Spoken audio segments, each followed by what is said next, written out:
Three times the Lakers and Celtics have gone to a dramatic seventh game. In 1962 and 66, Bill Russell kept lighting Red Auerbach's cigar. And in 69, the Celtics and Don Nelson kept getting the bounces. And tonight, a new set of heroes waits in the wings.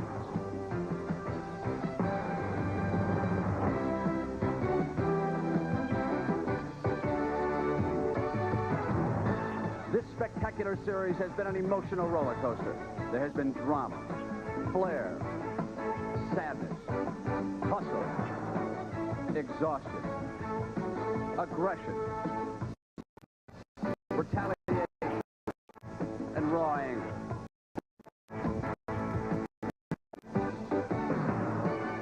For Casey Jones Celtics, for a 15th championship. For Pat Riley, a title would be the Lakers' third in this decade.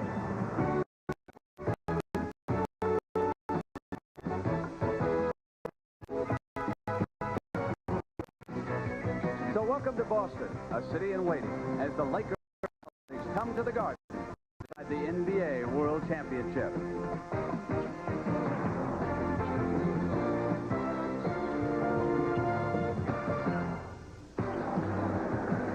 The great Bill Russell, who never lost one, said it best of seventh games when he wrote, "You're about to run your guts out in 5 or 6 short, frantic." The president has expressed interest in the outcome. While you're waiting there, shivering in your own sweat, you can literally feel the energy about to be released by the fans in the stands. Perfectly respectable people are getting ready to yell and scream, behaving as they never would anyplace else. Good evening, everybody, and welcome. I'm Brent Musburger. Russ also used to joke that if you could bottle all the emotion that is released in a basketball game, you'd have enough hatred to start a war and enough joy to prevent one.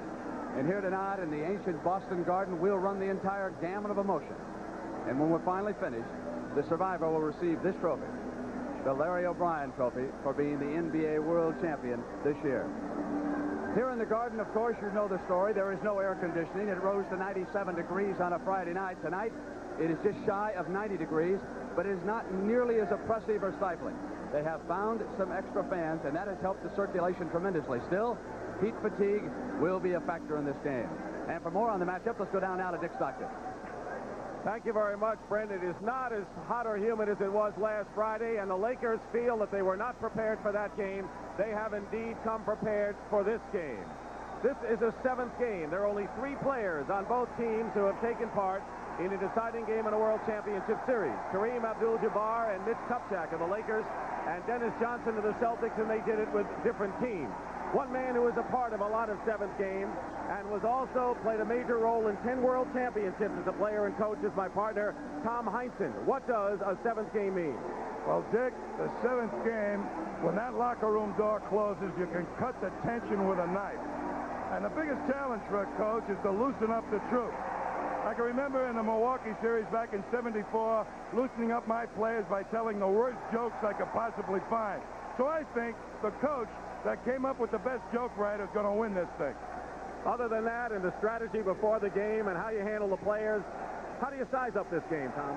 I think the team that gets off to the quickest start, makes their most positive statement early, will win. It is especially important for L.A. to make their statement quickly because they got to try and take this crowd out of it. The heat factor should be a little less than it was in the prior game here. I think that the Lakers perhaps are better prepared to handle it. All right, Tom, and now the injury report, which is important here. Bob McAdoo is in uniform. He has a strained Achilles tendon, but he is not expected to play. Magic Johnson's been bothered by tendonitis in the knee. On the Celtics side, Scott Wedman has a fractured fibula in the right leg. He is also not expected to play, and ML Carr is going to be wearing goggles. He was hit with beer thrown by a fan in Los Angeles after the game. ML Carr said, "I need the goggles, my eye bothers me," and the coach says, "I will be playing." There's another story about another man, and right now for that, let's go back up to Brent. Brent?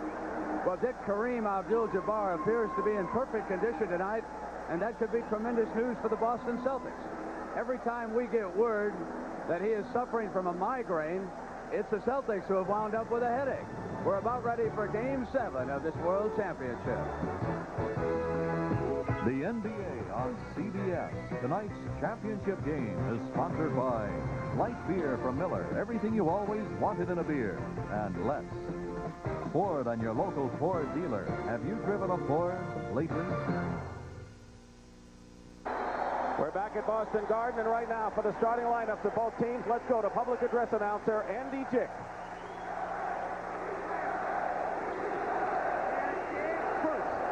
For the visiting Los Angeles Lakers, at guard, number 21, Michael Cooper.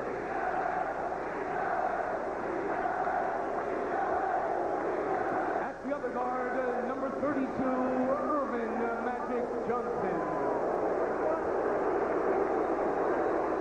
At center, number 33, Kareem Abdul-Jabbar. Forward, number 31, Kurt Rambis. And at the other forward, number 42, James Worthy. The coach of the Lakers, Pat Riley.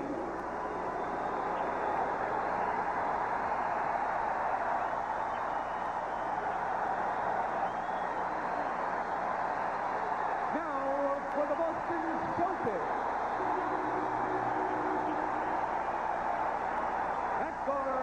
Number 3, Dennis Johnson. At the other guard, number 43, Gerald Henderson. At center, number 00, Robert Parish. At forward, number 31, Cedric Maxwell.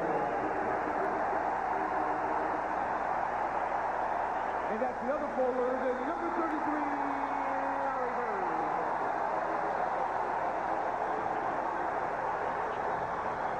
The coach of the Celtics, K.C. Jones.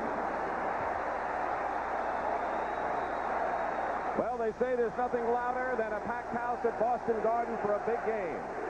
And the Boston Celtics and the Los Angeles Lakers, who have met 7 times for NBA World Championship, and the Celtics have won all 7.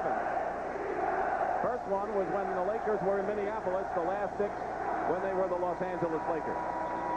Pat Riley, who has been to the championship series 3 straight years, and the officials, Darryl Garretson and Earl Strom, will work the game, and Jake O'Donnell will be the alternate. And keep in mind that last Friday night in the humidity of Boston Garden, they needed to go to the alternate official.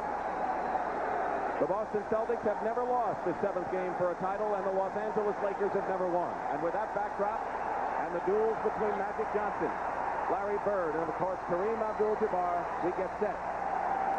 The championship is at stake.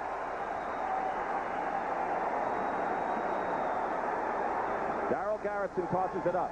Boston ball. And the Celtics will take over possession. The Celtics want to try and make sure that Larry Bird has the ball in his hand. He was upset. K.C. Jones was upset that he didn't have the ball in his hands enough in the latter stages of game number 6, as the Lakers won to send it to the 7th game. Henderson looking inside. Dennis Johnson finds Bird. Robert Parish gets the offensive rebound, and they're going to have a jump ball. So the Lakers effectively tie up the Celtics 7-foot center. Well, right away they went to Larry Bird. K.C. Jones spent the last day and a half talking about it to his players. Parish will jump against Magic Johnson. And Magic didn't even jump for it. Dennis Johnson in the backcourt. He has really emerged in the last 3 games in the championship series. Guarded by James Worthy. Bird goes up anyway. Well, you said it, no question that Larry Bird, the man the Celtics will live or die with tonight. Magic Johnson short with the jumper. And here's Dennis Johnson on the break.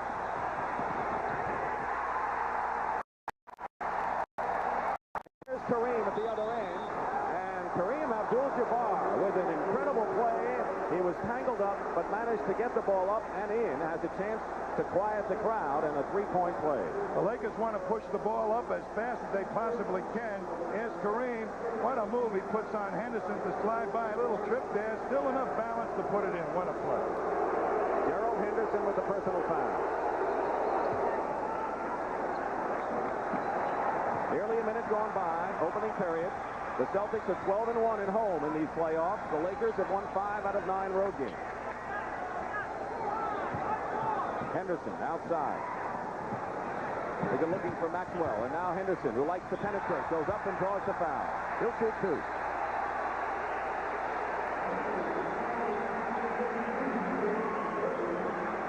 The foul is on James Worthy, his first personal foul, and the Lakers first. Well, they established Larry Bird the way they want to, and now the next guy they go to is Dennis Johnson to see if he can open up the inside game a little bit with his outside shot, but they're uptight on him. Dennis Johnson was criticized early in the series, but he has come on like he did in the early playoffs. He has had 20 or more points in the last 3 games. He has been hitting his outside shots and has been a terrific challenge to Magic Johnson defensively. He has done the job in that department since game 4. I think Magic is going to have a little different approach to playing Dennis Johnson. They're going to try and blow by him. Magic Johnson against Dennis. Kareem double team. They'll double team all the big guns. Parish knocks it out of bounds. L.A. ball. Obviously, as we've established, the half-court game means first, number 33, Kareem. He is 80% of their set offense. They go to him practically all the time, and the Celtics are ready for it. Magic Johnson now has missed 2 shots from outside. Cedric Maxwell, the rebound for Boston. So Kareem has all 3 Laker points, but Magic has missed 2 from outside. But I don't like what the Celtics are doing right now, Dick. They're not pushing the ball fast at the Lakers. Larry Bird, fall away over Worthy. Way short. And now the Lakers coming back. Neither team has been able to run yet in the opening minute. But the Lakers have tried. Here's Kareem. Sky hook. He has struggled with the sky hook throughout the series. And now the Celtics have it. 2 minutes gone by in the first period. First. Kareem gets the rebound. He has been the leading rebounder for the Lakers. As Michael Cooper handles it, Rambis decides not to challenge Robert Parish. He's setting a screen for Magic Johnson. Henderson is pesky and commits the foul. Foul is on Henderson, and that's his second.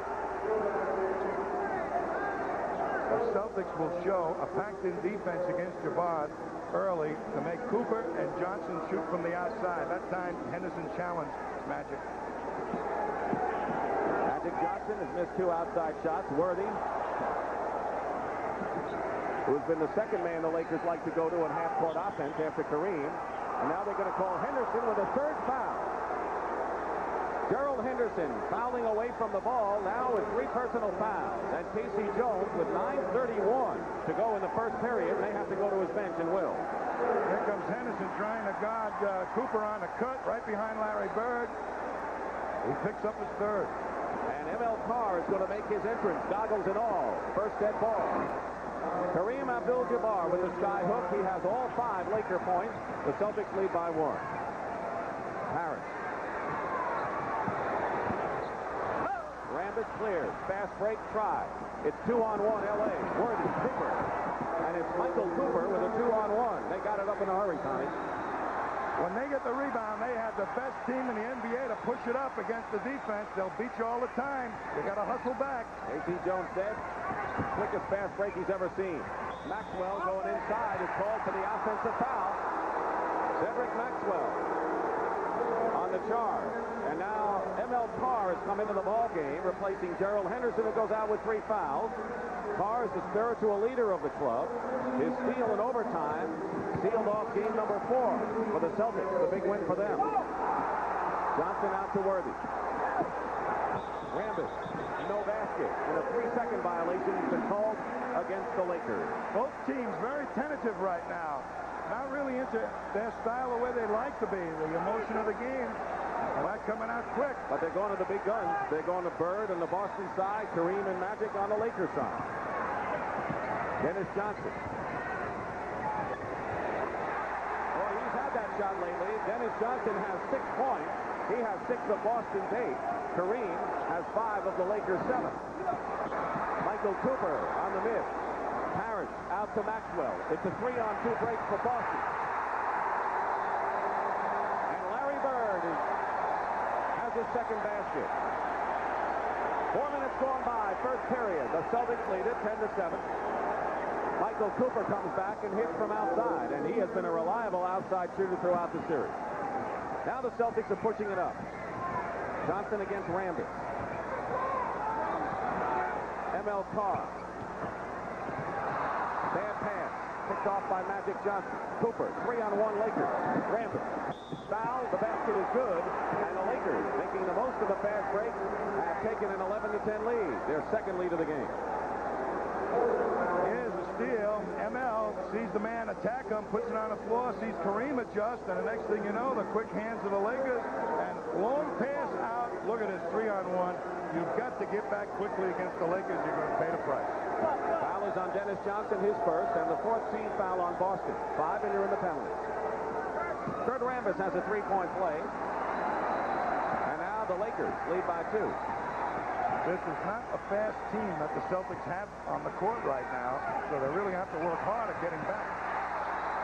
Larry Bird with a brilliant bounce pass to Maxwell, who ties the game with 7 minutes, 18 seconds to go in the first period. And Michael Cooper and M.L. Carr going at it. And the foul is on Carr. M.L. Carr is known for his physical play. Here's ML. He's going to stay with Michael Cooper. They try and rub him off. But he's right there with them, muscling. His job is out there is to get a little physical, and the officials are calling it close. This team foul on the Celtics. They're in the penalty, and Michael Cooper will shoot 2. M.L. Carr wearing the goggles, beer in his face, and he told me before the game that he said there was something in there besides the beer that really irritated my eye. If it were just beer, he says, I think it would have been all right. Well, they certainly have been red for the last couple of days. That's an unfortunate thing that some fan out in L.A. did. So Cooper makes only 1 free throw. You see the time, nearly 7 minutes to go in the first period. Lakers lead. Now they call a foul on the Lakers away from the ball, as it's only their second team foul, and it's the first foul charged to Kurt Rambis. The 22nd timeout taken by Casey Jones. What does KC want to talk about right now? Well, I think he wants them to really establish their style. You got to push it up. They're half walking it up all the time. They don't have the great foot speed in there with Henderson not being in the backcourt, so somebody else has got to advance the ball quickly for the Celtics. Johnny, you talked about the importance, particularly of the Lakers, to getting off to a good start. How would you judge this even game, so to speak, in the first 5 minutes? Well, they have to be very happy right now to be 1 up instead of a few points down. The Celtics look very, very tentative of establishing what they want to do. Normally they come out running. The Lakers have run their fast break. They've picked up 2 or 3 of them, easy hoops, and the Celtics really being dominated right now.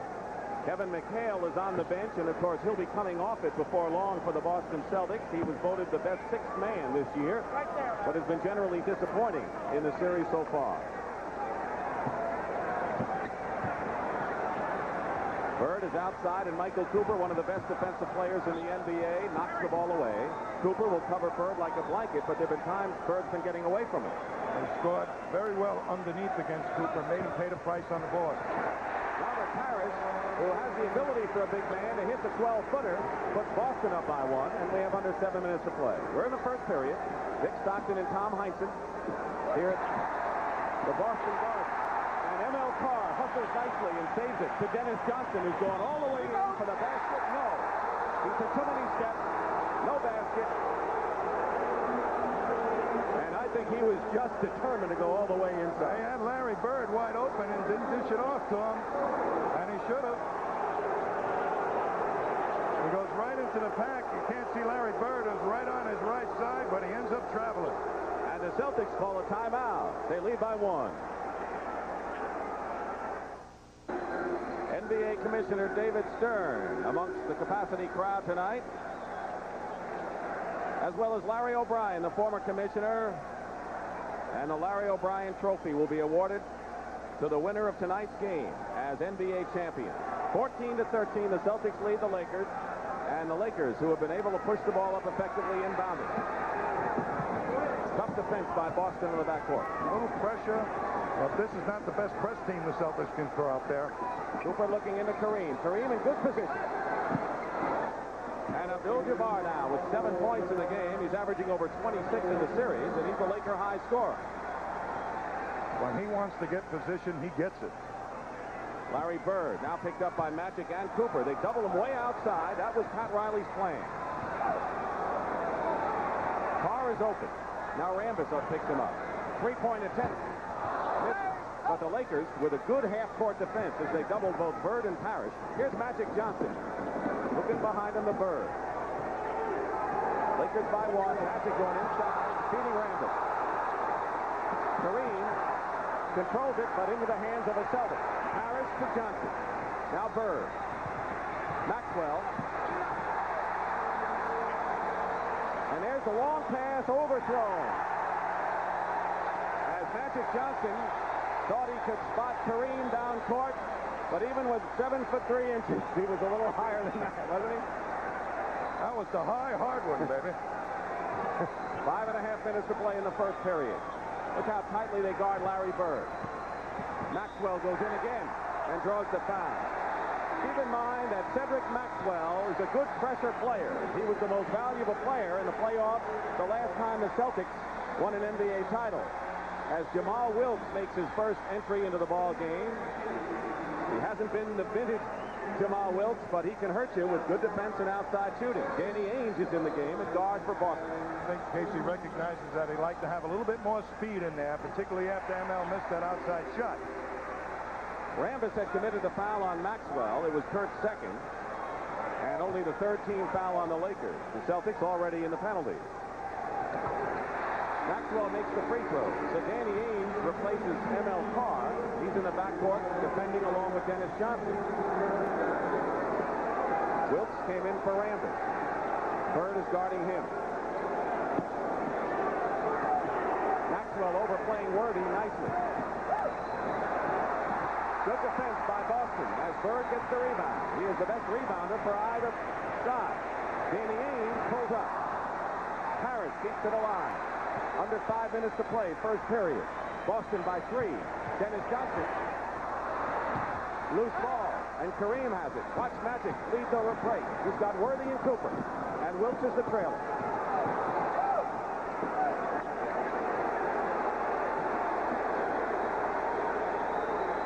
They go to Kareem. Inside move against Parish, and an offensive foul against Kareem Abdul-Jabbar. His first. With Bird in the ball game right now, every time he puts the ball on the floor, there's going to be a double team. So it's going to cause the Celtics perhaps a little bit of difficulty. There they go with Jamal Wilkes and Michael Cooper. Bird gets it back. Maxwell. And a jump ball. Maxwell thought he was fouled as the Celtics asserting themselves on the offensive boards. And that has been the story on many of their victories in this series. What the Celtics are trying to do now, every time Bird is doubled, when he puts it on the floor, is he'll pass it quickly and then get it back so he can drive. And that's what they did there. The jump controlled by L.A. 4:13 remaining in the first period. The Celtics lead by 3.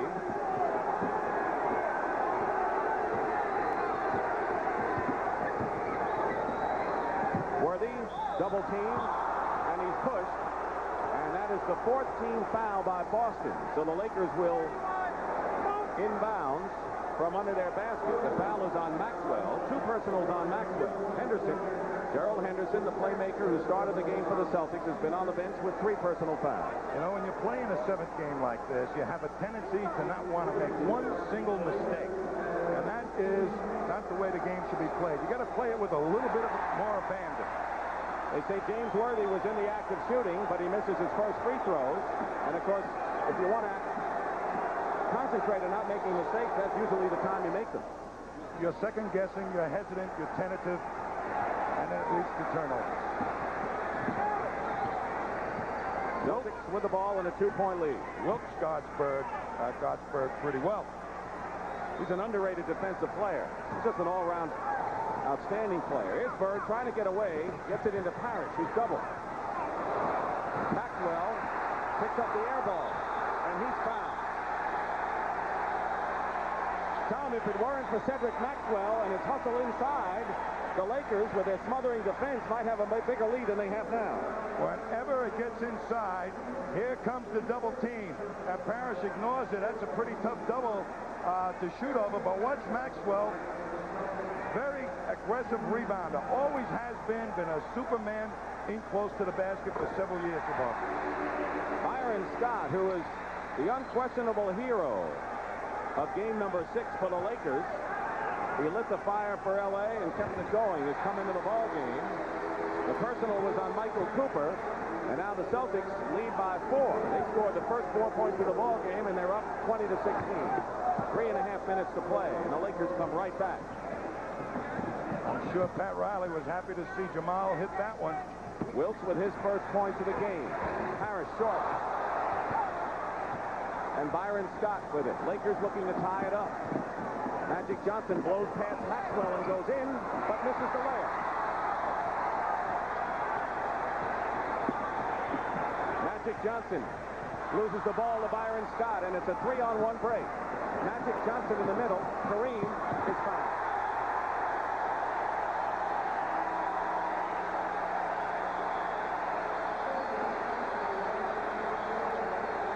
On Danny Ainge. Kareem Abdul-Jabbar will go to the line and shoot 2 with a chance to tie it up when we return to Boston Garden in just a moment.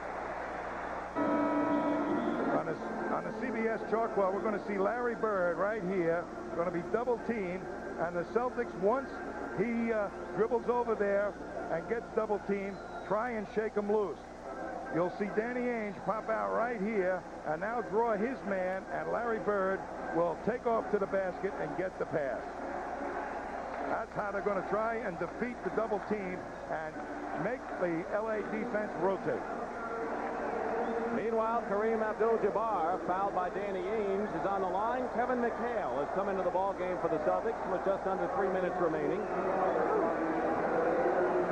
Here's McHale, who is part of the big controversial play, one of several in the series when he took down Rambis. When Rambis was going to the hoop in game number 4, Quinn Buckner is coming in the backcourt for the Celtics as well. He's a backup point guard, strong defensively.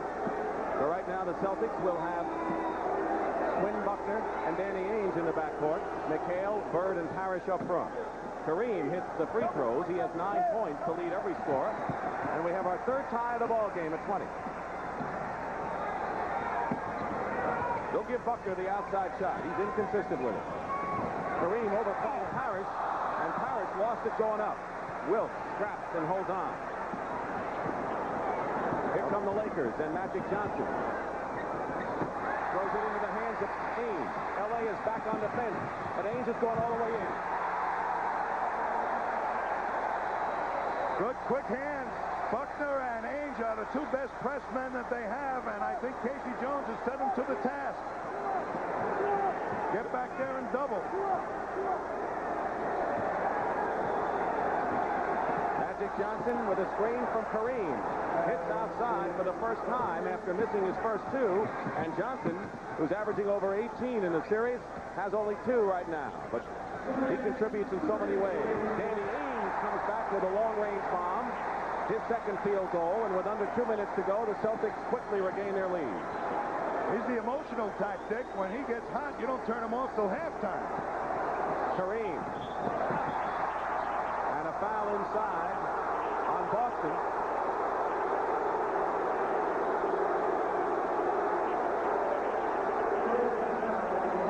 Kevin McHale doesn't agree with it. It's number 1. You remember that after that rough play against Kurt Rambis, he got into early foul trouble against the Lakers in game number 5. He only played 21 minutes, and that's not a lot of minutes for Kevin McHale. He normally plays much more than that without even coming close to getting a foul trouble. I think he was a marked man in that game. And you can see just by the actions of Earl Strom and Darryl Garrison that they want to stay in charge and have been in charge so far in the 7th. Well, I'm surprised nothing has erupted with Worthy after the foul on Maxwell the other day. There is Magic Johnson on the right and Bob McAdoo on the left. He came up lame Sunday in game 6. He's in uniform, questionable, but likely not to play, as Abdul-Jabbar makes 1 out of 2. Celtics by 1. They have the ball. McHale. The basket is good. As Bird and McHale exchange high five. At midcourt, Kevin McHale, when he goes up, he's impossible to block. Well, the double teams in the prior games were developing so quickly, and the players are so big, he couldn't get that fall-away jumper over. But because the smaller players are in here now, he's guarded by Worthy, and here's Scott, a smaller player. He can jump over the top with the fall-away, and that's his shot. Kevin McHale misses his bid for a three-point play. The foul was on Scott, and now the Lakers have 5 team fouls, both teams in the penalty, with 1:27 remaining in the first period. Cooper smothered by Quinn Buckner. They give Cooper the shot. He wanted the ball back from Byron Scott, didn't get it. Scott takes the shot and hits. He is cool and poised for a rookie, as he was the first guard drafted in the last year's draft. Rookies come into championship games in 2 ways. They either think that they're too scared, or they think they can do everything. Bird going in. Great body control and touch inside by Larry Bird, who has 6 points. And I think your comment about Byron Scott is that he thinks he can do everything and has done most things. Right? You got it. And he's hit and gone and done the job. Gets it into Kareem. Inside move by Abdul-Jabbar. 12 points in the first period for Kareem Abdul-Jabbar. He leads the Lakers. Cedric Maxwell has 8 points to lead Boston. Celtics by 1. Foul before the shot. Here's Larry Bird, puts it on the floor, and a nice pick set there by McHale to free him. He eludes Kareem, the balance of Larry Bird. You know, the part that amazes me about him is his stamina. He runs, he bangs on the board, he never quits. That's quite an accomplishment for a forward. Swen Nader comes in to give Kareem Abdul-Jabbar a breather. Cedric Maxwell is going to come in, and Robert Parish goes out. So the 2 7-foot centers will take a rest right now. The foul was on Jamal Wilkes, and Larry Bird will go to the line to shoot 2. Larry Bird was the best free throw shooter in the league this year.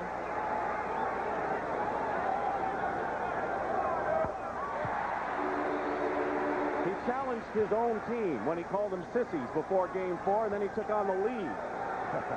I think he was really trying to get his own team up, and by challenging the commissioner, I think he was trying to get the refs on his side. But so was Pat Riley with all that thug stuff about the Celtics. We heard Commissioner Stern hearsay that someone heard David Stern say that the league wanted a 7-game series, and of course Larry Bird went to town with it. And like you say, there's a purpose to it. 6 seconds on the shot clock. A 3-point attempt by Michael Cooper is good from the corner. Cooper has 8 points. We're tied at 30, and the Celtics may be playing for the last shot. 7 seconds to go in the period. McHale against Nader. Good move by McHale. Slapped away by Scott. 1 second to go, and the shot is no good. Good defense by Byron Scott. And so we have completed 1 period here at Boston Garden. And we are just where we are when we started. The Lakers 30 and the Celtics 30. And we'll return to the Boston Garden after this word from your local station.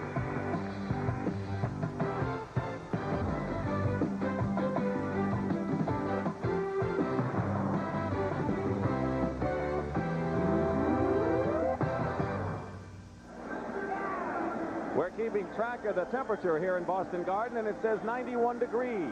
That's inside. Outside is pretty delightful, Tom. What about the air conditioning? Well, I'll tell you, Boston Garden spared no expense to air condition this game for tonight. Unfortunately, it didn't happen. What really happened is the iceberg melted in the harbor. Well, I know they have more fans working. I know one thing, though. It hasn't affected the shooting of the 2 teams. It's been pretty good. The Lakers at 61%, Boston at 50%. And keep in mind that the Lakers have outshot the Celtics in all but 1 game in the series. That was Game 5. Start of the second period. Dick Stockton and Tom Heinsohn.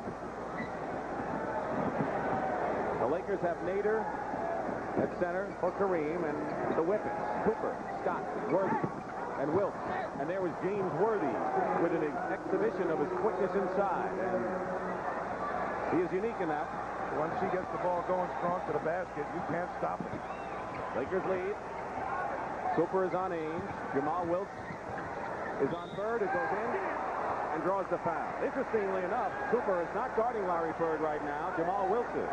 Well, they feel that Wilkes is as good a defender against Larry Bird as Cooper. And it's an easier transition for the Lakers to get up on the break that way. if they have Wilkes guarding Bird. There is Michael Cooper, who led the Lakers in three-point shots this year.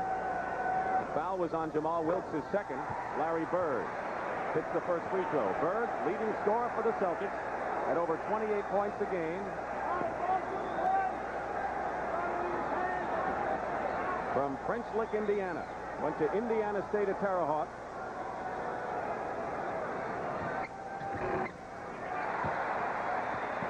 Ties the score. A minute and a half gone by, or 30 seconds, we should say, gone by in the second period.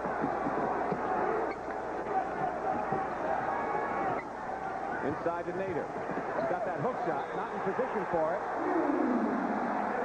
And a 3-second violation is called against the Lakers, who are in the lane too long. He got triple teamed, and he got confused, didn't know what to do with the ball. Nader's done a good job, though, for the Lakers off the bench with timely rebounding and once in a while that hook shot. Ainge setting something up with Larry Bird, who gets it low. Puts a move on Byron Scott. What a move by Larry Bird. Working it well with Ainge outside. Bird now has 12 points. He is the high scorer for Boston.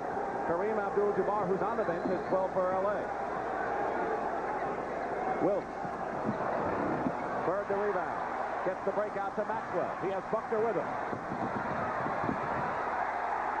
Win Buckner. And the Celtics lead by 4. That's been the biggest lead for either team in this game. Byron Scott misses from outside, going for the three-pointer, and a foul is called on the Lakers. It's on Swen Nader. I'm sure that Pat Riley didn't like that quick way outside shot by Byron Scott before any of the Laker rebounders could get on the scene. Magic Johnson has come back in the ball game for L.A. Isaiah Thomas, his close friend, is in the audience watching the game. Isaiah Thomas, Magic Johnson, and Mark McGuire of Dallas are very, very close childhood friends. And he was in the picture too, Mark McGuire. Ainge from Bird. Larry Bird and Danny Ainge have combined for 2 baskets here. The Celtics have run off 8 in a row, and Pat Riley wants a timeout.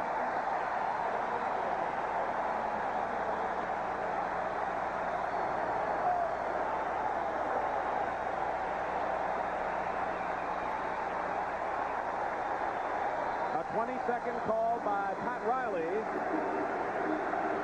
The Celtics are making the passes work inside. They're passing the ball crisply and getting off some layups. Their real playmaker is Larry Bird. And in other series, they have invited him to be double-teamed because they know he can find the open man. He is perhaps the most dangerous passer for a big man that's ever played the game. He, as Hubie Brown says, picks out the most dangerous man going to the basket. So that's quite a tribute. And you just saw it in that last play. And, of course, he has been a rebounding terror. He is also the Celtics' best outside shooter. And he's become an orator, too. Yes, he has. You know, he never used to talk to the press. Been making a lot of statements in this series. Well, there have been a lot of statements on both sides, but as we said, very few people have experienced a Laker-Celtics championship. That goes the limit. 2 minutes gone by in the second period. Michael Cooper with Rambis setting a screen, hits again from outside. So Cooper, who had 23 points in game number 6, has hit some big perimeter shots and is doing it again tonight. Ainge. So is Ainge, who has 8 points. Celtics again by 6. Kareem, good position again. Doesn't go. And a foul is called, a loose ball foul. Called against the Lakers, Kurt Rambis. That'll be his 3rd personal foul. And with 9:34 remaining in the second period, the Celtics have moved out to the 6-point lead.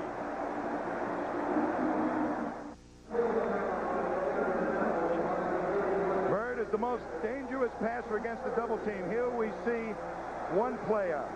2 play the double team, and Ainge ready to cut, and Bird already has got him spotted, the pass to come. And before the rest of the defense even knows what's happening, Ainge is through it and in for 2.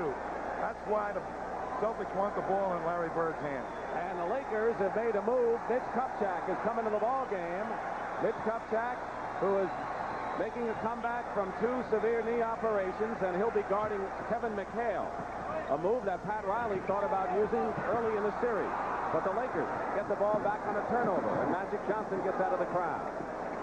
Cooper left to the key. Misses the shot, the rebound, Ames. Here's Ames leading the break. The Celtics pushing it up. Pulls up. Kupchak cleared. Quick outlet to Magic Johnson. Mitch Kupchak, who's one of 3 players who played in the 7th game, has come into the ball game now on a Boston foul. That's normally the spot that Bob McAdoo comes in, right around, or probably even earlier than this. But with Rambis picking up his 3rd foul, in comes Kupchak, and that might be a blessing in disguise for the Lakers. I've always felt that the Lakers perhaps needed some more wide bodies, and Kupchak is certainly that. Larry Bird goes out. He has scored 12 points, 2 rebounds, and 3 assists. And the 3 assists were something to behold. Byron Scott from the corner hit. So Quinn Buckner goes out of the ball game, was replaced by Dennis Johnson. Lakers have a bigger team in there with Kupchak and Kareem. Johnson. Parish on the follow-up. Celtics have damaged the Lakers with offensive rebounding throughout the series. One thing Pat Riley didn't want Kareem to do was go for the blocks tonight. He wanted him to stay with Robert Parish. Here's Dennis Johnson out of a pack. Maxwell, McHale. The Celtics are up by 8 points. And that time, Kevin McHale simply beat the Lakers down the court, including Kupchak. When the Celtics run, they may not look graceful. They're hard runners, but they get up the court. 4 minutes gone by, 2nd period. Here's the sky hook. The famed sky hook. Jack Nicholson does not have as good a seat here in Boston as he does in L.A., Tom. That we know. He's way up there in the sky boxes, I guess, or just below the sky box. Maxwell against Magic Johnson. Moving inside. The basket is good and a foul.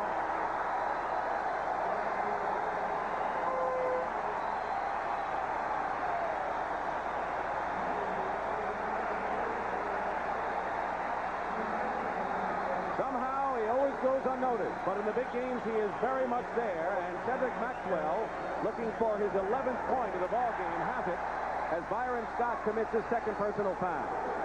Maxwell does a good job at drawing fouls, and he's perfect from the line so far tonight. He's got those herky-jerky moves that make you fight for his face. Now Magic Johnson hits from outside. The Lakers are accurate marksmen from outside. 7:25 to go, first half.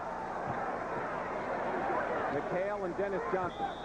And traveling called against Dennis Johnson. Kupchak may be just the guy to guard Kevin McHale. Plays him rough, plays him tough. Yeah, muscles him a little bit. It's still L.A. ball. 17 seconds remaining on the 24-second shot clock. But with Kupchak in the lineup, they're not going to have that speed that they like for that 4-man attack on a fast break. Magic Johnson over Dennis. And Kevin McHale, whose best game was game number 1, and hasn't been the big factor he has been throughout the year. Looks like he has come to make a statement here. He only has 4 points, but he's been tough off the board. Dennis Johnson over Scott. Loose ball foul against Kupchak. That was one terrific block out by, I believe, Cedric Maxwell to keep Kupchak on his back. Here's Dennis Johnson trying to make his move, draws all the Lakers. And there's Maxwell keeping Kupchak away. He draws the foul. 6:47 remaining in the 2nd period. Well, the Boston Celtics have retired many numbers, including that number 6 you see in the lower right-hand corner, and that naturally belongs to Bill Russell, who was the player coach the last time these teams played for an NBA World Championship, and it was the 7th game in 1969, and the Celtics won. Bill Russell always seemed to make the right plays, but somehow in the Celtic tradition, they always had help. Well, what happened is Russell, against the Warriors, hit the guide wire that used to support the basket, lost possession, giving Philadelphia the ball with 3 seconds. And he came into the huddle. They called timeout, and Russell said, "Will somebody please help me?" That's the first time I ever heard Russell plead for help. And Havlicek accommodated him. That's the great Havlicek stole the ball story. That's how it happened.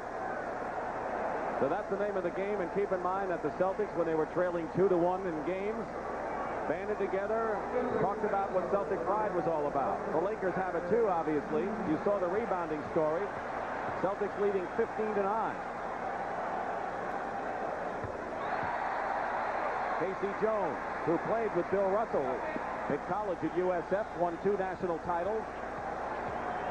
You know, he once played, Casey Jones, with a ruptured appendix at USF. Quite a tough guy. KC came to Boston along with Bill Russell. Part of the history here. Meanwhile, it's 49-40. The Celtics lead. 6:35 to go in the half. Kareem loses the ball to Dennis Johnson.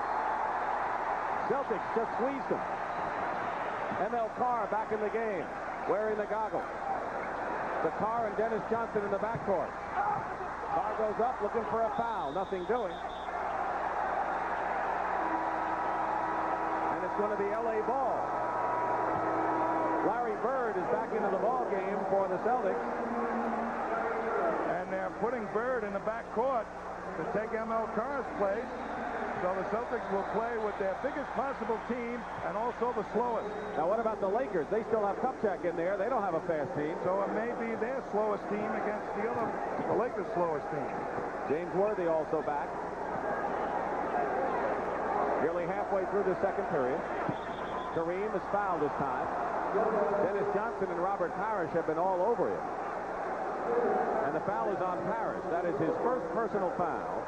And for the Celtics, it is their second team foul. The Lakers already are over the limit with 6 minutes to go in the period. Magic Johnson loves to have those quick forwards in there so he can throw those long court passes. With Kupchak in there, it's going to reduce that possibility. Cooper, Kareem. Worthy, and James Worthy was there for the follow-up. 7-point lead for the Celtics, 5:45 to go in the first half. We were tied at the first period mark, 30-30. Alley-oop, Parish, and Cooper has smelled it. Comes down with the ball. 4-on-3 for LA. Worthy is clobbered by Bird and Dennis Johnson. Well, you can just tell that James Worthy is not getting a layup tonight if the Celtics can help it after the push he gave Maxwell in Game 6. Dennis Johnson, his second personal, third team foul against Boston. Worthy threw up an air ball. Well, you've seen that before. You've seen the air ball before. I'll tell you, I think the fact that the Celtics treated him that way just has unnerved them. 6-point lead.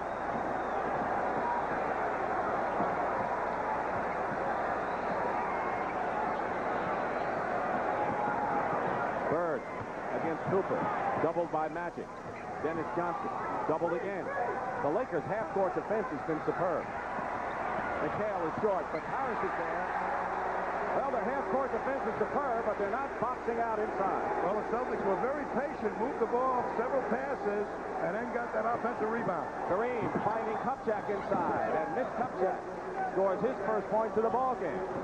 His Bullets were champions back in 1978. Parish. And Worthy, and the break. Kareem running down court. Magic Johnson going in, beating Kupchak. Offensive foul called against Los Angeles. No, going the other way, Dick. Oh, you're right. Here's Magic. He could have been called for traveling at one instance. Here comes Kupchak, and they say that McHale got him. So that'll put him at the line. McHale's second personal foul, and here is Mitch Kupchak. It has been an agonizing rehabilitation for Kupchak, who is going for his third NBA title, but in reality has played in only one. That was in the 78 series against Seattle. But the lead cut to 5. 4.5 minutes to play, first half. NBA World Championship at stake.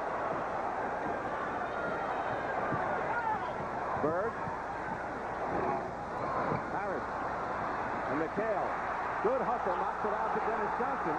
Cooper winds up in the stands, knocking some fans down. Robert Parish misses the jumper. Here's Cooper, who comes out of the stands to feed Worthy, who fouls. And Worthy ends up almost in the first row himself. So Cooper was knocked into the stands and came out to make a feed to Worthy. Here we go. Here's a good hustle play by Michael Cooper. And you see the banging going on in this thing, but when Worthy went for the layup, there is no way that when Worthy starts flying high today, he's going to land in an easy, nice position if the Celtics can help him. They're going to bang him. And the reason why is that Worthy had pushed Cedric Maxwell in the last game. Gerald Henderson, who has 3 personal fouls, is back, replacing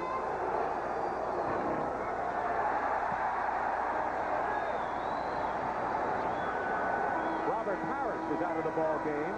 Byron Scott's coming back in. Dennis Johnson has 3 fouls. So right now the Celtics have 2 guards, Dennis Johnson and Gerald Henderson, who are in the game with 3 personal fouls. We have a timeout, 4:05 remaining in the first half.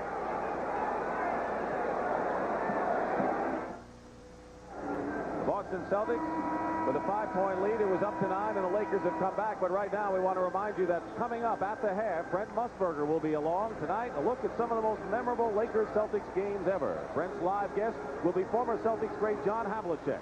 Pat O'Brien shows us famous moments from past 7th-game struggles between Boston and Los Angeles, and Kevin Lockery looks ahead as well.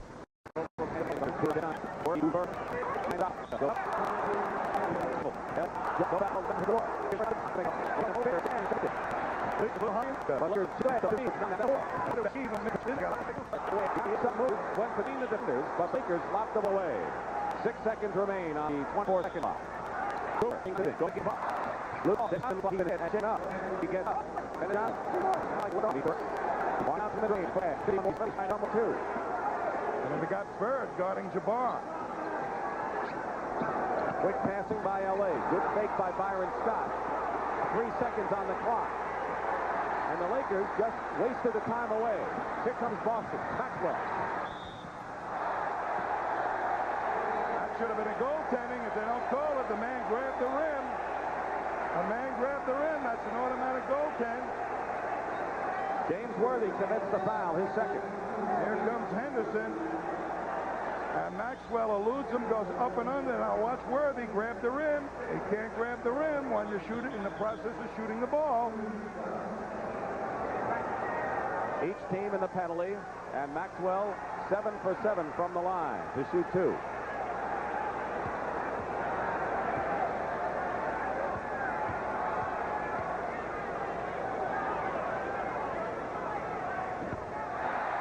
Danny Ainge checks back in the ball game. Dennis Johnson will go out, and right now the Lakers are going to call a timeout. 2 minutes 45 seconds remain in the first half. This is the 7th and deciding game of the NBA World Championship between the Lakers and the Celtics. And the Celtics, who have never lost a 7th game final, lead the Lakers, who have never won a 7th game championship game. I'll tell you, when you're playing, as we're looking at, who is that now? Dionne Warwick. I couldn't see her with a Lakers shirt right behind the bench. We've seen her at many a Laker game. You know, they all came east here. Jack Nicholson, Diane Warwick, they have some loyal fans, too. I don't think many of the Boston fans could afford to fly out to L.A. Well, the Boston fans aren't so much the stars and the glittering celebrities, but they're the hardcore fans who have been here for the 14 NBA championships. And they're here, and they don't seem to mind whatever the climate inside at Boston Garden. The rebounding story right now. Keep in mind that the Celtics have out-rebounded the Lakers in 4 out of 6 games, and they're doing it again right now. That is Boston's game, 21-11. However, it's only produced a 5-point lead. That's a substantial margin to have on the boards, Boston, right now, but it hasn't really given them that big a lead. I think that the Lakers are managing to run their game as effectively as they had hoped without Bob McAdoo. They've been forced to play either some slower people or smaller people, so that's one of the reasons why the rebound edge has gone to Boston. They've played a lot smaller people than they would have liked. So you don't think the Lakers really miss McAdoo that much to this point? Well, I think they do, Dick, in one way, but they've compensated for it in another way. Right? They miss the shooting, but they've adjusted with speed and some muscle. Kareem Abdul-Jabbar, Magic Johnson. Kareem with 14. Magic Johnson has scored only 4 points. When the Celtics made the defensive switch and moved Dennis Johnson on to Magic, and Magic scored 10 points, in many people's eyes, that was the key move made by the Celtics in the series. People Magic. Maxwell, I drafted him, and he had the players he had me tell the other players that the reason I drafted him was because he was a great offensive player. He was tired of playing defense. Gives you a little bit of both, mostly defense now. That's his first miss. Feeding Henderson is burned off the rim. That was similar to the Danny Ainge play before. And now a violation. Double dribble against Magic Johnson. Magic was ready to pass it to the wing. Somebody had his head turned. He was just about to pick it up and let it fly. Call for double dribble. Celtics 5-5, and they have the ball with 2:22 remaining in the first half. Larry Bird, who has 12 points. Maxwell, he goes in and is fouled. Maxwell is fouled. Let's see, it may be Kareem Abdul-Jabbar. That is his second personal foul. Both teams are in the penalty, and Kareem's parents are here. Don't forget he went to high school at Power Memorial in Manhattan before he journeyed west to UCLA.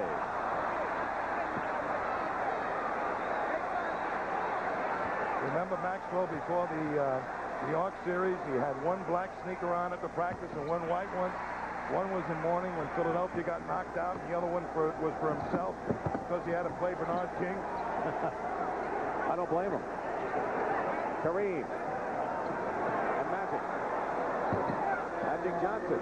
People used to say that Magic Johnson's weakness was outside shooting. I don't think they're saying that anymore.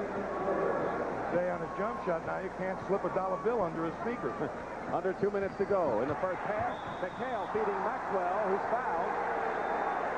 Kevin McHale with a pass inside to Maxwell. That was a little retaliation that time by Worthy after he refused to get two layups, couldn't get two layups. Watch Worthy come in there and bang him from behind.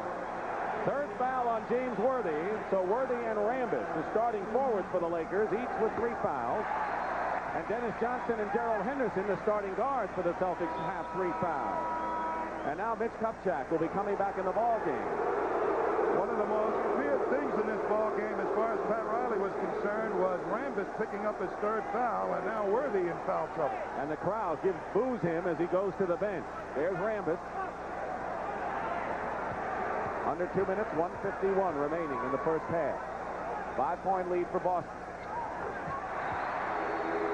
Maxwell with 17 points in the ball game. Cooper. Kareem almost lost it. Beats Kupchak. Kupchak fighting for the rebound. Here's Magic off the mark. Lakers had several chances, and here's Larry Bird chugging down the court.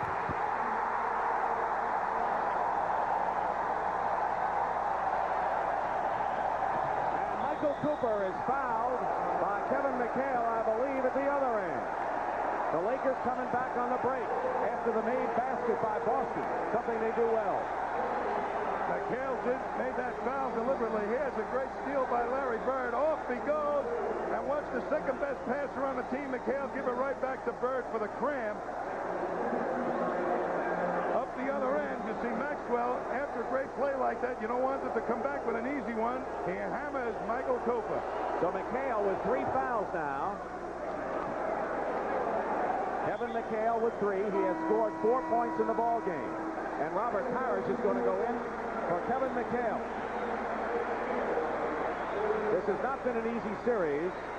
for Kevin McHale. Kevin McHale said that he was playing so bad on the road, he wanted to make it feel like home. He even brought his wife, and that didn't work. Hope he didn't tell her that it didn't work. Here's Cooper. Michael Cooper misses the free throw, 57-50. These players are superstitious, aren't they? Danny Ainge.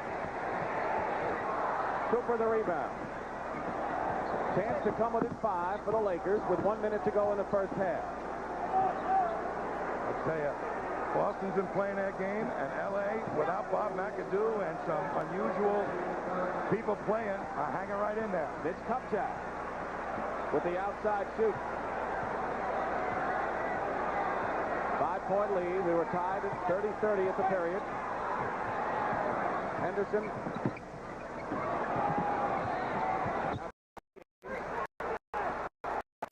Ainge ball away. Parish is there. Puts it in. No, a foul. Parish and Bird crashing the offensive boards, but a Laker foul inside. Will send Boston to the line. Some strong working on the boards.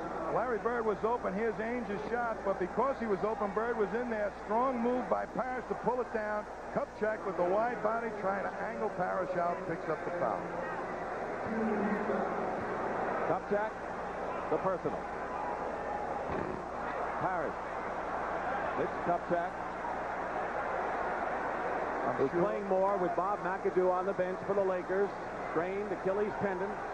He was part of the championship effort 2 years ago for the Lakers. He's got no great feelings for the Boston Celtics, Bob McAdoo, because he came out of this organization as a scapegoat, and he sure would like to have been part of a winning team tonight here at Boston Garden. Well, he still might be part of a winning team. 12 on the shot clock, 58-52. Scott, three-point shot off the mark. With 7 seconds to go, Larry Bird loops it to Parish. And it is still Boston ball. But you don't want the rookie to take a shot with that much time left, so if he misses, especially from long range, he gives the Celtics a good chance to come back. When you got the guts of a burglar like Scott, you put him in there, you suffer with him when he takes those shots. Well, not with 7 seconds to go in the period. No, you're right, but when you're bound to suffer, because when he takes the shot, he thinks he's got it, he's going to take it. Well, they didn't suffer with him in Game 6. No. Henderson tries to get it in. The buzzer sounds. No basket if it had gone, and that is the end of the first half. Maxwell with 17 leads Boston. Kareem Abdul-Jabbar with 14 is the high scorer for the Lakers. It is the Celtics 58, the Lakers 52. Back with Brent Musburger at the half when we come back to Boston Garden in just a moment. At the half here in the Boston Garden, the Celtics lead the Los Angeles Lakers by 6, 58-52. And Kevin Lockery's been watching the game with me, and we both agree on one thing. The Celtics have demonstrated more will in going for the basketball. Definitely, Brent. The aggressiveness of the Celtics has been a difference in the game so far, particularly on the boards. Someone's got to give Kareem a little bit of help on the board. All right, a little bit later now, Kevin is going to take us through some plays. But, you know, Kevin, so many interesting things happen in Game 7. Let's go down to Pat O'Brien. Thank you, Brent. You know, there's not much more we can say about this series except that it promises to go down perhaps as one of the most memorable. And that's saying a lot because the Los Angeles-Boston confrontations have given fans a lot of springtime great moments. Please come to Boston for the springtime. Springtime in Boston brings out the beauty of this old city where the young and old go outside to take it all in. But not everybody is ready to celebrate the season just yet. No, the ticket holders at the Boston Garden won't blossom until yet another banner is hung. And the buzzer goes off. It's all over. The Boston Celtics are once again the world champions. This series against L.A. has been a special one on a few counts. A chance to perhaps win another title and a chance to relive memorable 7-game triumphs from the past. In '62, it was just like this one. Just like this one. Very emotional, very close, right down to the wire. The names of the 1962 series sound like the guest book at the Hall of Fame. The last names are all you need. Russell, Baylor, West, jacuzzi, making the competition fierce and down to the wire. This year was a deja vu, with Henderson stealing the ball, reminiscent of the time Jerry West did the same thing. The time that I stole the inbound pass and made the winning basket, it was frankly kind of scary to kind of be in a mob scene like that. It was frightening for me personally, trying to get off the floor. The 62 series also saw Baylor's scoring record against Boston and mostly against Sat Sanders. I've taken a lot of heat about those points for a lot of years. And I have to tell everyone that I'm not responsible for those 62 points. He only scored 35 on me, and I fouled out. But in a 7th-game overtime, the Celtics held on to win the title, and the stage was set for future contests. Years ago, it was established that these are the two teams that they like each other off the floor, but on that 94-by-60 hunk of wood, they're a little angry with each other. It hasn't exactly been a tea party. It's been a war, and watching it hasn't been easy either. It was the same back then. It's 89-81 the score. Have you got an ulcer? Did you have one when the game started? The guy who probably should have had an ulcer was Red Auerbach, who in 1966 watched his team almost squander away a 10-point lead in the final seconds of Game 7. But they didn't succumb to the pressure. No ulcer, only his last victory cigar as coach. And there's something about a Game 7 cigar. By the 7th game, you know, you're going to need a grease can to go and oil some of the guys up, because they're going to have trouble getting out there, get it to Frankenstein move. 1969, Lakers Celtics, yet another Game 7 with Chamberlain and West playing hurt. The heroics were left this time to an unlikely hero, Don Nelson. So in Game 7, the Lakers are 0 for 3 against Boston, and it still hurts. There's been a couple of occasions that I think that the Lakers should have won. My 1 year here at the Forum, we lost the 7th game. I really felt that we had the best team that year. I felt we were better than that team, and to the day I die, I think that. Until the day he dies, and they say it's only a game. Let's go back up to Brent. All right, Pat, thank you. And right next to me is one of the greatest names in Boston Celtic history, John Hondo Havlicek, and what an ovation he got up here. John, the last Game 7 for the Celtics was back in 1974. You were out there against Milwaukee. Do you remember Game 7 there? I remember Game 7 very well, because prior to that game, Kareem hit a skyhook here in Boston, which put it to Game 7. But all throughout that series, I think that the Celtics had one little upsmanship, more or less, to add something new to a play that enabled us to keep them off balance. And I think it was Tommy Heinsohn's finest coaching year. John, how did you stay calm when you came into 7 games? You played twice against the Lakers, once against Milwaukee. The easiest part of the game is right now, because the course of the day is one where you're waiting and waiting and waiting, and you probably expend more energy at that point than at any other time. But once the game starts, they're down to business, they're in the normal flow of things, and it's another game with a lot more importance. How about the game here tonight? What do you see in the first half, John? Well, I look at the first half, and I see that Kareem, throughout the whole series, has been able to establish unbelievable position every time down the floor.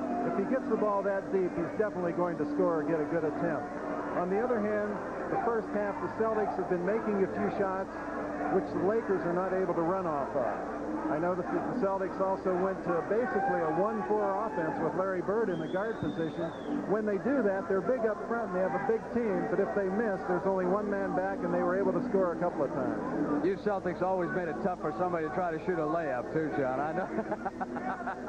You know, at this time of the season, every layup has to be earned, and even then more. Pay the price, they say. Thank you, John. My pleasure. We continue. Kevin Lockery will come back. We'll take you inside a few plays from the first half. We'll do that right after these messages from your local station.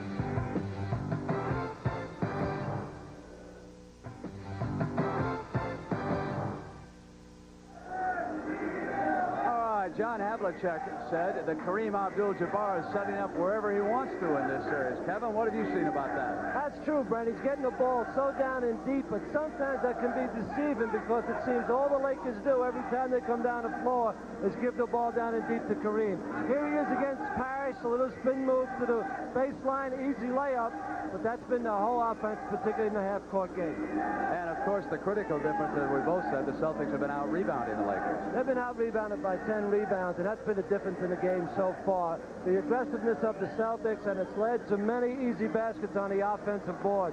Dennis Johnson on the drive, rebound, easy rebound by Parish. No one's given help to Kareem on the board. They're leaving him there by himself.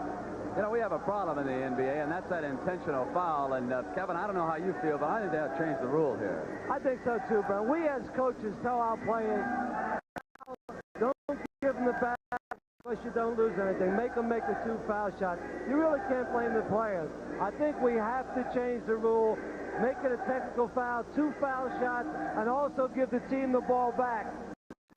Johnson wiping out. Give them the 2 foul shots, give the ball back to Lakers, and we'll stop teaching it that way. Yeah, exactly. That would be such a critical penalty. They couldn't afford to go in and take the intentional foul. Exactly right. Kevin, let's talk about Magic Johnson. Seems to me in watching him that Dennis Johnson is smothering him, but beyond that, Magic's got to shoot more, doesn't he? Exactly right. He's not sharp at all. Since Dennis Johnson's played him, it's been the difference for Boston in the fourth game, starting at the 4th game. He's really bothered Magic. It seems every time he puts his hands on him, it bothers Magic. But as you said, when he drops off him, Magic's got to take the outside shot. I think he's proven he's a good outside shooter now. Let's go down on the floor now to Pat O'Brien. Thank you, Brent. KC's putting his coat on to go back for the second half. They double-teamed Larry Bird a lot in the first half. Can you spring him free more in the second half? Well, we're going to try. That's the purpose, is wherever Larry is, make him put it on the floor so he doesn't have the outside shot. If he goes down low, he runs into double up. So we're going to try to do something to spring him a little better. Coach, you got 24 minutes left in this long season. What'd you say to your team? Oh, gosh, Jeekers, guys, we have to win this game. That's about what it amounts to. All right, well said. Good luck, Coach. KC Jones, back up to Brent. All right, Pat, and of course, KC brought one other team into a championship series. That was the Washington Bullets. They were blown away by the Golden State Warriors in 4 straight games. That is a man burning with a desire to win tonight, and he's closing in. The Boston Celtics have a 6-point lead, 58-52. A lot of it has been on the free throw line, where they have 7 more free throws than the Los Angeles Lakers. And in the rebounding department, the usual. Boston with a 10 rebounding edge. And yet, they are very much in this game, trailing by only 6 points. And Tommy Heinsohn, I think you think that the Lakers are sitting well despite the fact they're behind. Well, one of the fears Pat Riley had was Rambis not being able to play in this game. And he only played 8 minutes, so with him not playing a lot of time, they're right back in this thing. I wouldn't be a bit surprised to see Pat Riley come back with that strategy he used in the 4th quarter of the last game with the quick people. L.A. is explosive. They can get them back in bunches. What about the rebounding deficit? If they go with the quick people, they kind of give something up there. Well, they haven't played aggressive defense yet as well as they can, and I think Pat Riley may just try that to unleash the tempo of the game in his favor. The center matchup, Kareem Abdul-Jabbar has the edge in points. The Celtics have the edge in the game. What about what Kevin Lockery talked about with Brent, Magic Johnson's problem? I think Magic is having a lot of trouble trying to blow by Dennis Johnson because of that knee problem. And he's not shooting that well. He's shooting tentative from the outside. But Pat Riley wants him to drive by DJ, and I don't think he can. All right, so it's Magic Johnson and Michael Cooper backcourt. Kurt Rambis with 3 fouls and James Worthy with 3. Up front, Kareem Abdul-Jabbar, the center. Dennis Johnson and Gerald Henderson, both with 3, started guard for Boston. Bird, Maxwell, and Parish up front. Rambis inside. Kurt Rambis, who was outplayed by Cedric Maxwell decisively in the first half. Maxwell had 17 points, and that's a high for him in this series. Well, here's what the Celtics did the last ball game. They slowed the pace up, and that kind of was a mistake. Bird inside against Cooper. Cooper had him boxed well. Loose ball. Bird. Here's Maxwell. And Rambis tears the ball away for the rebound. Magic Johnson to Cooper. Gets it back. Left open, and he hits. 58-56 now. 4 in a row by the Lakers starting out here in the 3rd period. And you're right, Tom. The Celtics content to walk it up. They look like they got the heat treatment tonight. Henderson driving to the hoop baseline. First points of the game for Gerald Henderson, who had 22 points on Sunday. Here's Kareem. rarely misses a sky hook that close to the basket. 60 to 58, the Celtics in front. Dennis Johnson tries his outside shot. Parish is there. They got to go right into something. They're very, very tentative right now, and they're taking away their own natural aggressiveness. Maxwell, in a rare outside shot for him, has 19 points. So he is having a terrific offensive game. That's a bonus for the Celtics. His strength is defense and rebounding inside. Magic Johnson. Worthy goes up, feeds Rambis. And Rambis faked and then had the shot blocked by Parish. The fake backfired on Rambis. And Dennis Johnson is fouled at the other end. Well, the two Johnsons said, okay, I got you. And Dennis said, it's okay. Don't worry about it. First personal foul on Magic Johnson. We have a timeout. It's 62 to 58, Boston. Here's a little sportsmanship. Magic Johnson, the no layup, but he grabs him, holds him, says, I'm sorry, and Dennis says it's okay. And we've been hearing a lot about each other banging. Haven't had much of that. James Worthy, averaging over 22 points in the series, has 7 on 2 for 3 shooting so far. And with McAdoo unable to play, and the Lakers perhaps hurting off the boards, James Worthy and the Lakers need his offensive in the second half. You know, one of the things by that no layup rule that the Celtics have put in is that Worthy kind of sparks this team when he gets those sky crammers, and he has not shown the emotion or given an emotional lift to this team with any of those tonight. 6-point lead for the Celtics. Dennis Johnson is shadowing Magic Johnson, and James Worthy has gone in for the hoop. So that's the kind of James Worthy the Lakers have seen in this series. Well, he didn't have a particularly good first half in the 6-ball game, and he came out and dynamited Boston. Here's Henderson gone in, and the foul is against Cooper. Cooper knew that Henderson was free and then just tried to block him going to the hoop. There is Scott Wedman, who has a hairline fracture of the fibula in the right leg. You can see the wrappings, and he has been out for the last 3 games.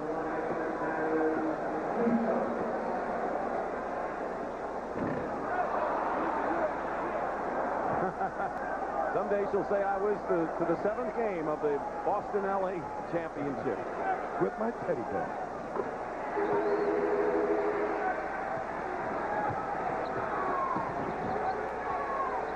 But you see Michael Cooper just advance the ball. They're taking it out of the hands of Magic Johnson. Let Cooper bring it up a lot more. Kareem with a jump shot. Maxwell the rebound. Parish overplayed him well. Forced Kareem to take the jump shot from 12 feet.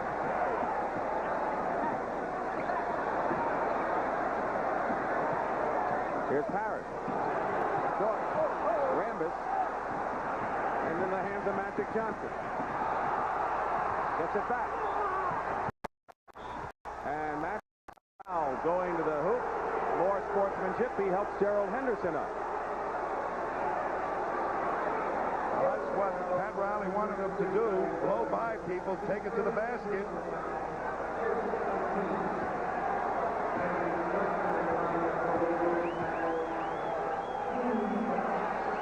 Called a foul on Larry Bird.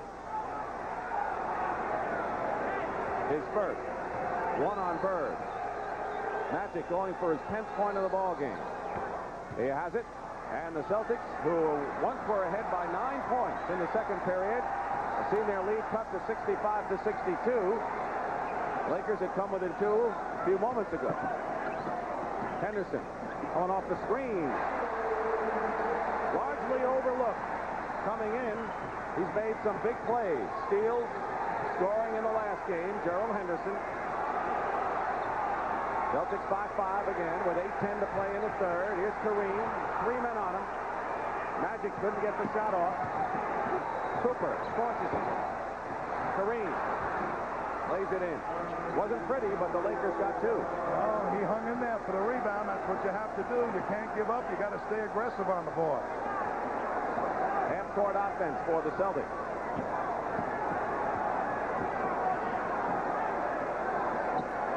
Henderson puts a fake on Magic Johnson and hits 2 in a row. Henderson is excellent taking that jump shot on the move. Turnaround by Worthy. James Worthy with that sensational turnaround quickness. Virtually unstoppable going to the hoop, and on that play too. 7:20 remaining in the third period. Henderson going for 3 in a row. He's got it. He's in the groove. Jerry Henderson has got 9 points here in the third period.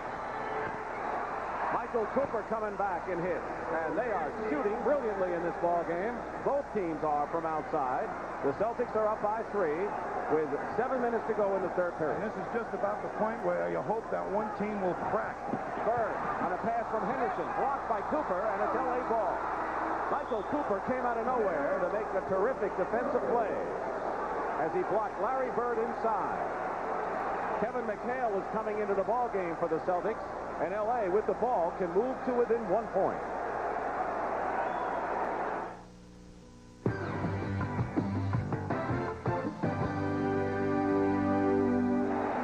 Michael Cooper can even get lost and still make a play on Larry Bird. Larry Bird is open for only a split second, says Casey Jones. You see Michael Cooper down there being picked off a little bit by Robert Parish, but he still gets in and blocks the shot.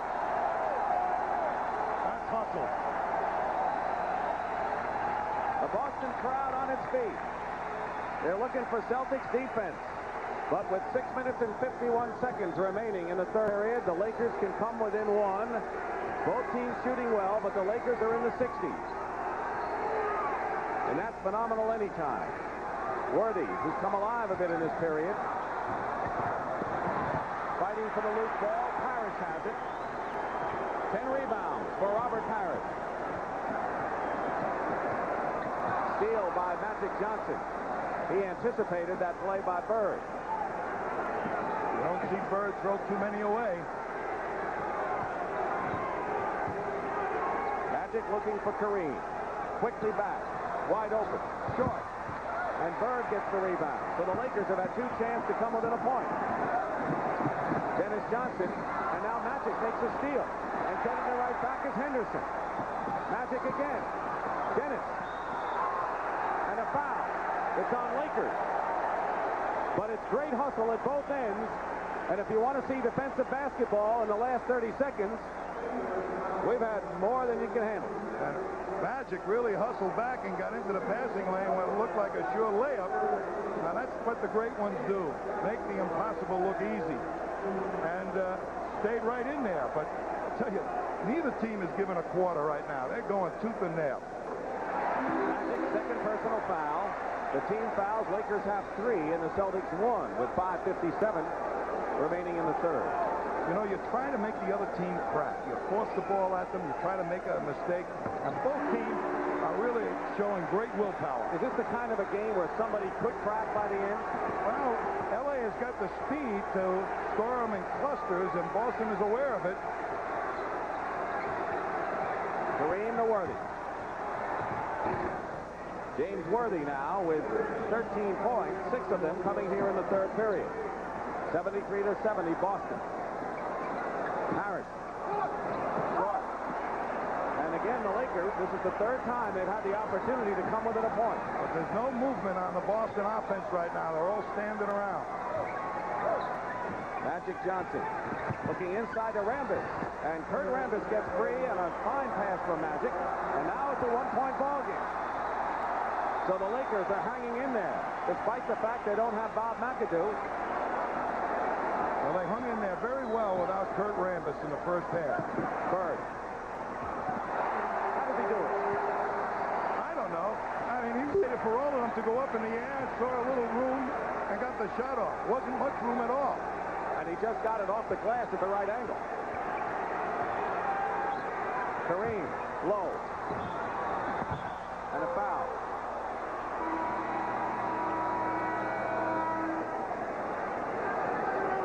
You see the great ones do it. Look at all that attention he gets. He pulls up so he can loft it over Kareem, and that's no easy assignment, I'll tell you, when Kareem's got that 7'3" frame in his way.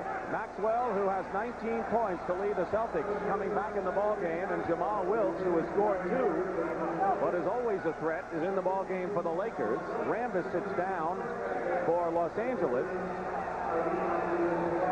Here's where you may see the Lakers use that quickness with that aggressive defense, the scramble defense that they used so successfully in Game 6. Rambis on the bench. You saw Larry Bird, who went out for Maxwell. So the Lakers now with the front court of Kareem Abdul-Jabbar, Wilkes, and Worthy. He missed both free throws, and a chance again to bring L.A. to within 1. So Maxwell back in the game. He has 19 points. High scorer, Parish. And a foul.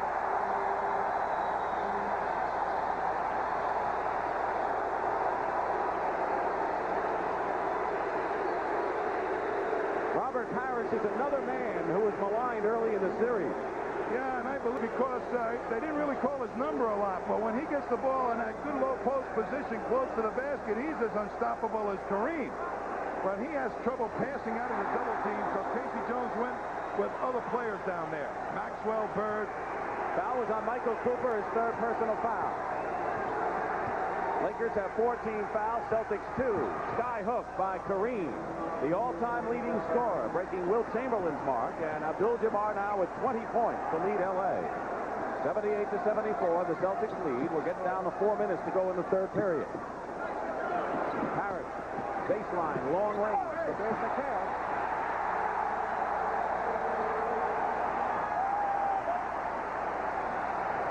When he comes at you from the weak side to rebound, you better put a strong body on him. Worthy finds Magic. Dennis fouls him. Dennis Johnson with his 4th personal foul fouls Magic Johnson. 3rd team foul against Boston, but Magic will shoot. DJ was trying to deke Worthy into making a pass to DJ. He thought he could pick it up to Magic. He thought he could pick it off, and it backfired on him.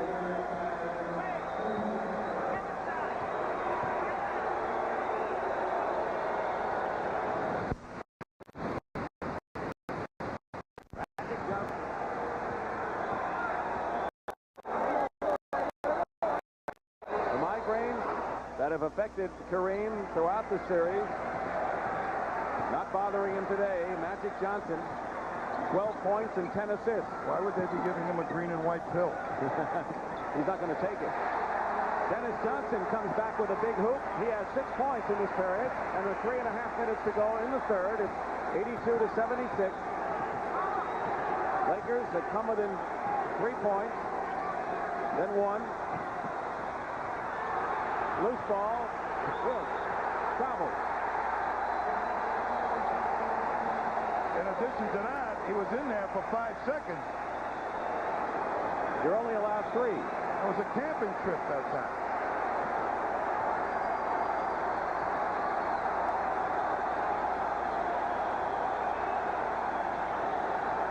It's a non-stop cheer now in Boston Garden. Dennis Johnson, way off, and Magic the rebound, and the only thing that'll quiet him down will be a Lakers first. Well, Dennis feels he's got the hot hand. Wilkes from Magic Johnson. Those two have worked at special communication so much in recent years. Of course, Wilkes has been weakened by the virus and has really not been vintage Jamal Wilkes in this championship. Those outside shots are what the Celtics did wrong in the Game 6. Should be getting it inside right now. Henderson gets his own rebound. Magic Johnson knocks it out of bounds. 2 minutes and 20 seconds remain in the 3rd period. And a timeout called by Pat Riley. The Celtics still lead. It's 4.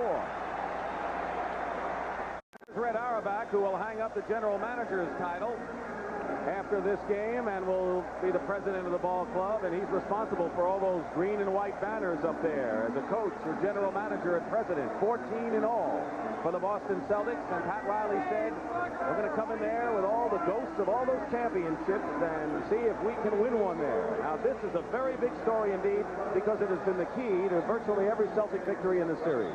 They have offensive rebound to stop the speed of the Lakers. The Lakers have their speediest team in there right now and the best offensive team. Danny Ainge replaces Dennis Johnson for Boston. McHale. 8 points for Kevin McHale, who's averaging 14 in the series.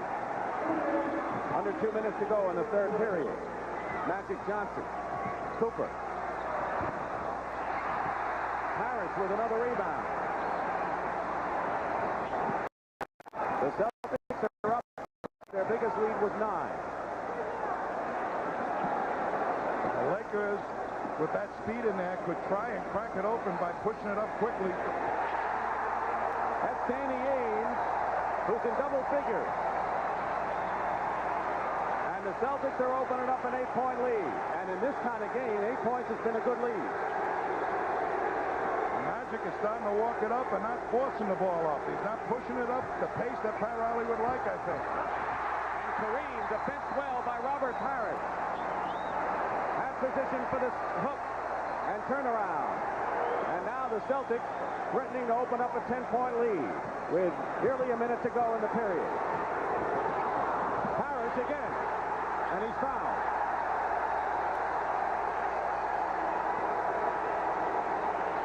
Leading the cheers on the bench.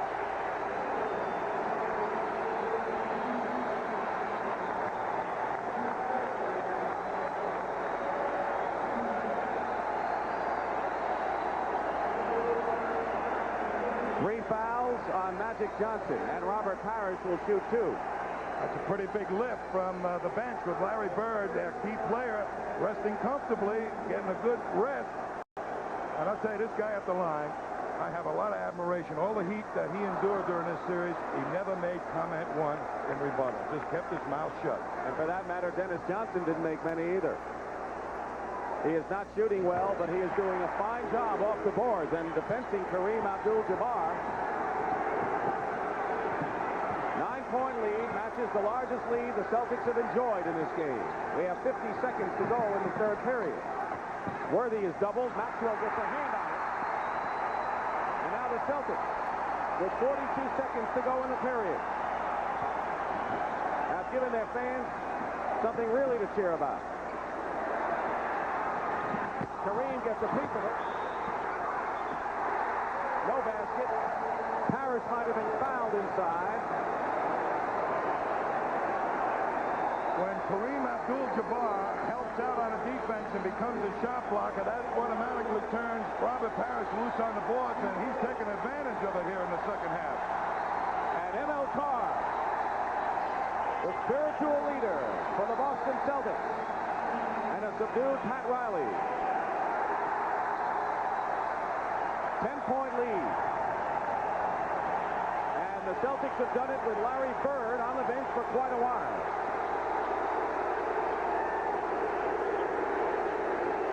They'd like to be at home with a 10-point lead going into the fourth quarter. This crowd will go nuts and may even carry them right into the championship.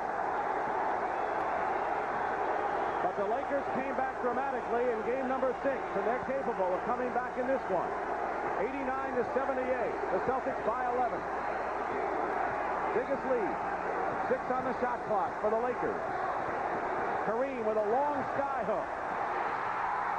5 seconds to go. Henderson to McHale. Blocked. And a foul.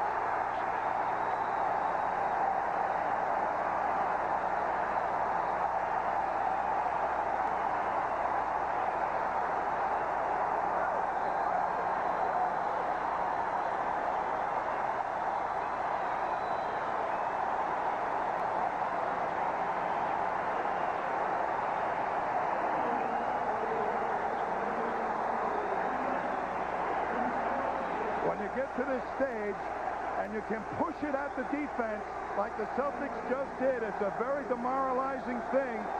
That's what is meant by cracking a team, is push it at them and somebody isn't hustling back on the D and you get an easy one. 2 seconds to go, and McHale will shoot 2.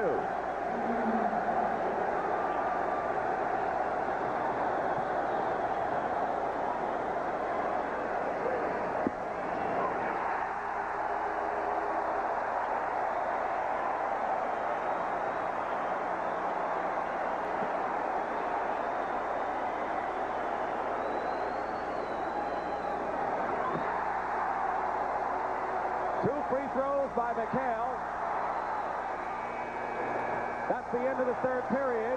The Celtics have scored 8 in a row, and Larry Bird is smiling for the first time in this championship series.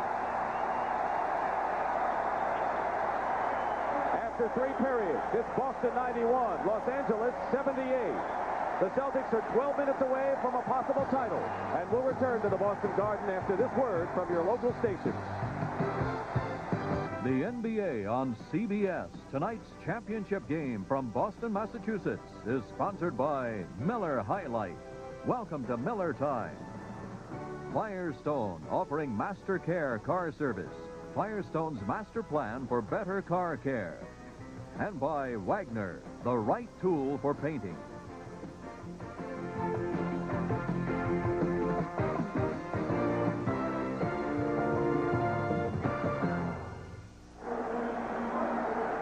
Lakers had come within a point of Boston with 5.5 minutes to play in the third period, 73-72. They ran off 18-6 edge and 9 in a row. And now, what kind of lineup do the Lakers have? They got to strike quickly, Tom. They've got their fastest lineup that they've got on their roster. Rambis is going to play center. So I expect to see them play that scramble defense right now. Double team anything down low. Blocked. Bird shot is blocked by Magic, and Byron Scott brings it up. Scott working against Ames. Stop and go. Rambis trying to tip it in, and there's Worthy with the follow-up. So the Lakers are going with the small team, and Kurt Rambis is the center. And this is the team that really gave them the trouble in Game 6. They have to do it early, right? They have to do it. The thing is to try and get it on the inside. Don't let them get out there and scramble and pick off the passes. Maxwell inside, defended from behind by Magic Johnson, and a foul as Rambis is fouled by Danny Ainge. And so Pat Riley, trying to make the adjustment in the game, has come out with this alignment, and it's L.A. ball. You know, when you get more aggressive, sometimes you get the breaks from the officials, too. Dennis Johnson in to defend against Magic, and he's called Magic all sorts of problems. Worthy turnaround. Short. Here's Bird. Larry Bird is fresh. He spent a lot of time on the bench in that third period. And this is the type of situation where Larry Bird said, I want the ball in my hands. McHale. 10 seconds on the shot clock. Against Rambis. Rambis locks it away. And here's Wilt to Rambis. Blocked out of bounds by Larry Bird. So Bird doing it defensively. Gets the hand from the crowd. Well, Bird, a 3-on-2 situation, just makes the best possible defensive play you can make and almost saves it. Now the Celtics are coming in with Robert Parish replacing McHale. That's more height for Boston against a smaller team. What does it mean? But he's going to have to take the shot early. It means Rambis is going to guard him. He's going to draw a quick double team, so he's got to shoot early if he's going to get it. Scott. Ainge is guarding him. Scott facing Parish, throws a bad pass low. Out of bounds. It's still L.A. ball. Lakers are fortunate there.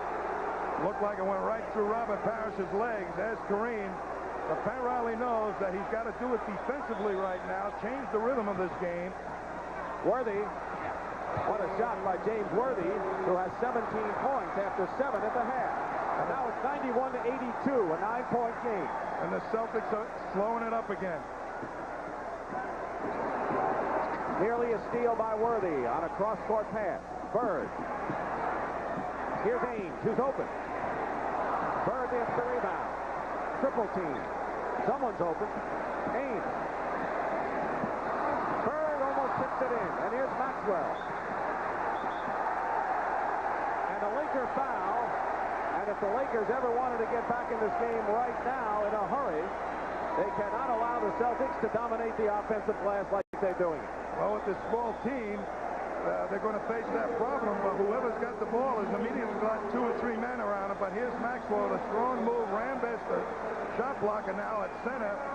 Can't do it. Foul is on Jamal Wilkes. Each team has 1 team foul in this fourth period. Tom, the Lakers on the offensive board with that small team in there as Kareem remains on the bench. Well, I think this is the best chance Pat Riley has to do it, is to put that other unit in there and press, but looks like he's going to come in. Pat Riley's seen enough of the press. The Boston Celtics have withstood that defense that did him in on Sunday. Kareem with 20 points leads the Lakers, and he comes back in the ball game. Maxwell with 19 is the high scorer for Boston. So now Kareem joins Wilt, Rambis, Johnson, Scott. As James Worthy goes out. Maxwell with 20. They got some good press men in there. Magic, Scott, and Wilt. And they got a shot blocker in Kareem. 11-point lead for Boston. 9:50 remaining in the fourth period. Celtics looking for their 15th world title. Lakers trying to win their ninth. And a steal by Larry Bird. Being right behind Kareem to make the steal. Maxwell going strong.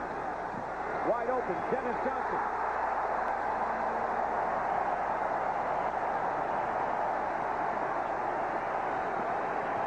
Once again, Celtics are up by 13. Magic coming right back with 2.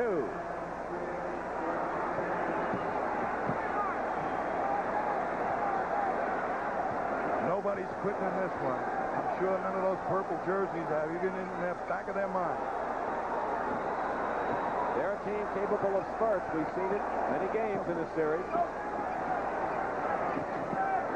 Dennis Johnson, Scott picking him up in a hurry. Dennis Johnson with the outside shooting, 16 points, and Pat Riley has the problem. That was a big basket. There was 4 seconds left on a 24-second clock when he made it. Here's Magic again.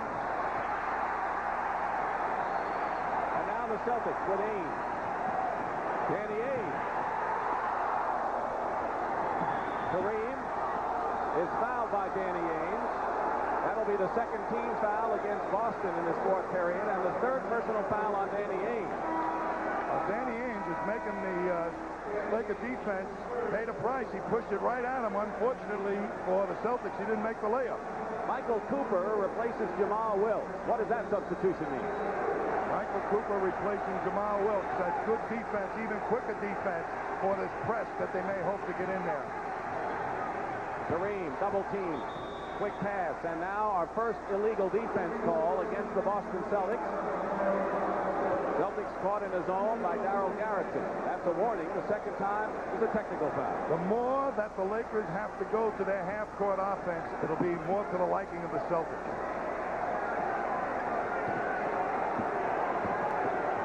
Kareem. Foul. And now a technical foul has been called because the Celtics were in the illegal defense again. 2 in a row by Boston. And a technical foul will send Magic Johnson to the line.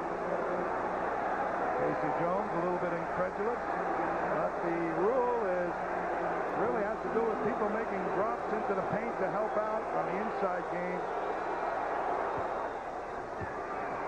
Let's take a look. I think it may be Larry Bird as he goes past the plateau. Much too long in there as Rambis is outside. He's in the paint, not guarding anybody.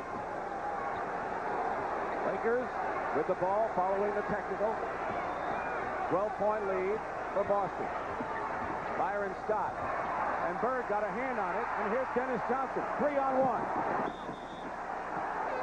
And Dennis Johnson is fouled. Again, the no layup rule in effect that we heard Kevin Lockery discuss. I'm of the opinion, Dick, that what they ought to do is not make the penalty so severe that the officials won't call it. They should make it a double foul on the man that commits it and also make it a 3-for-2 shooting opportunity at the free throw line. Here's James Worthy back. Byron Scott goes out. Scott, who is the hero of the last game for the Lakers in their second half rally, has 4 points. And Worthy is in there. Magic Johnson. 4 fouls for him. Well, that scramble defense that works so effectively now, maybe in the past for the Lakers, as they're going to try and do it with offense. The Celtics have gone to the line 38 times and have made 32 free throws. 13 more tries than the Lakers.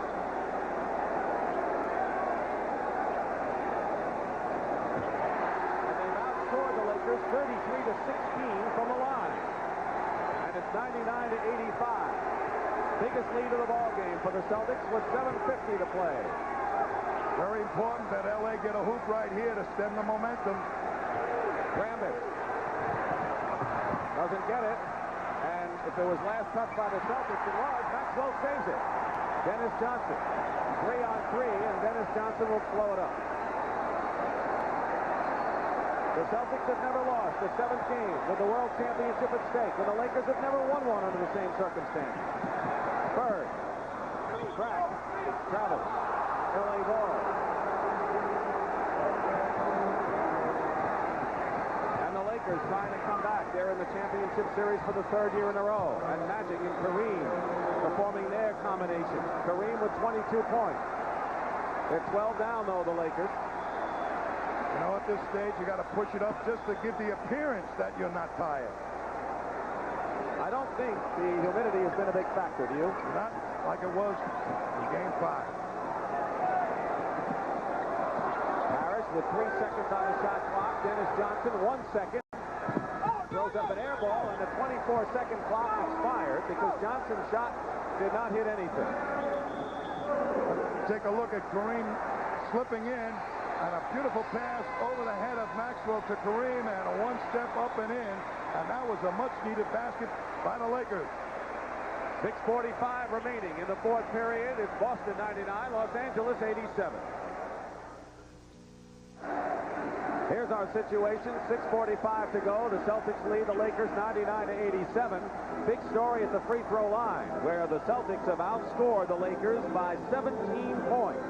And in 5 minutes and 15 of this final period, Tom, with their small lineup and their scrambling defense and all of that, the Lakers have made up only 1 point since the start of this period. Well, the free throw problem, Dick, develops because when you play smaller people, when they don't get the rebound, they start reaching and trying to slap the ball away, and you get caught for that type of thing. But the Lakers right now, that quick unit that they had hoped would create some offense by playing terrific defense didn't materialize, so they're back with their other people, and they're going to have to do it 2 by 2 very slowly. And of course the rebound edge has been heavily in favor of the Boston Celtics.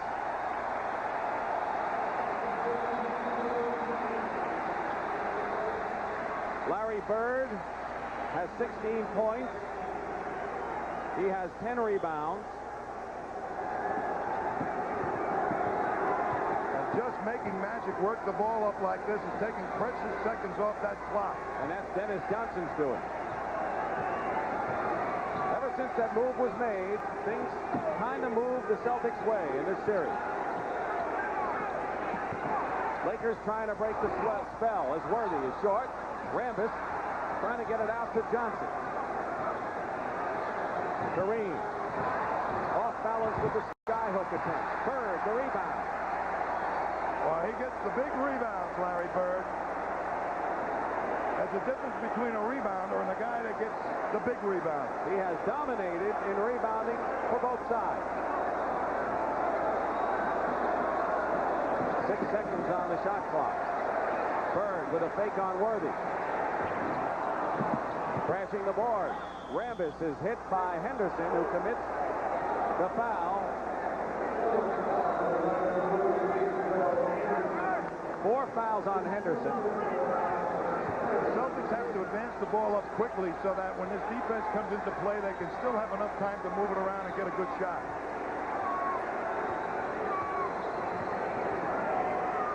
Looking for Kareem. Not easy. And Kareem's hook shot in the lane works. 5.5 minutes, and it's 99-89. And if the Lakers are going to make a run, it's got to be here. There's no question about that, Dick. Boston is playing it slow. Perhaps too slow. Bird. I know that's not the style they normally play, but if they can use up precious seconds and can run the clock down and hit the shot, that's going to be their advantage as Kevin McHale comes back in the game. But that can be a mistake, Dick. You take away your own natural aggressiveness and you allow the other teams to climb back into it. You got to push it at them and move the ball quickly and move yourself quickly. 20-second timeout called for by the Boston Celtics. To bring you up to date, the Celtics lead it 99-89. The Lakers and the Celtics have battled 7 previous times for the title, and Boston has won all of them. The last time was in 1969 when Bill Russell's team beat L.A. It's been a while, but now the Celtics are winning again. There's the timeout story, and we want to remind you also that following the game, we will have interviews from both dressing rooms, plus the presentation of the Larry O'Brien Trophy to the 1984 NBA World Champion. The Lakers are not out of this yet by any stretch of the imagination. They're perfectly capable of those spurts. All they need is some good defense. The Celtics may be letting them off the hook by playing slow-down basketball. But the very important thing for the Lakers is that they can't let the Celtics get more than one shot. 4 seconds on the shot clock. Parish losing it to Cooper. So there's the turnover that Tommy's talking about. The Lakers coming right back. Magic Johnson goes in. And a foul is called. It may be against Henderson. But we'll wait.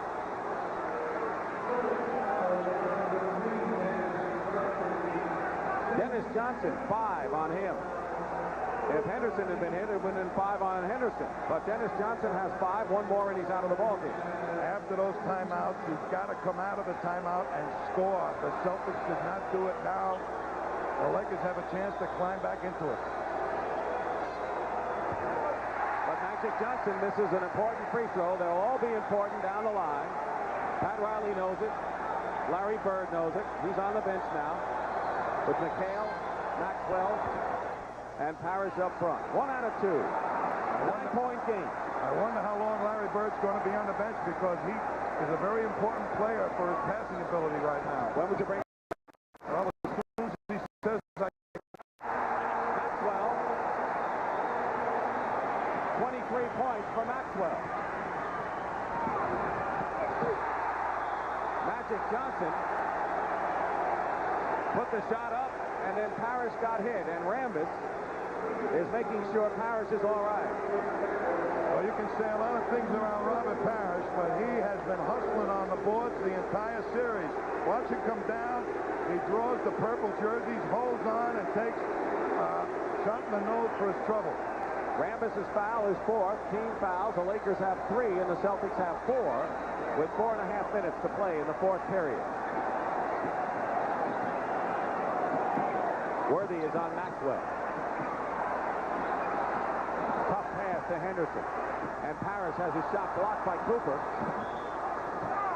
And now they're going to say the 24-second clock expired, so the Lakers will have a chance, trailing 101-90, but they really haven't made that much headway. They were down by 13 after 3 periods. Cooper going for 3. That'll help. Michael Cooper with a 3-point play. That's his 2nd of the ball game. He has 16. Larry Bird should be taking off his ice pack right now. And getting in this game, they need the passing. And a timeout called by Casey Jones. The Lakers have outscored Boston 8-2, and with under 4 minutes to go, we'll see if Larry Bird comes in. In any event, it's 101-93, and the Lakers are making maybe their last big stand right now.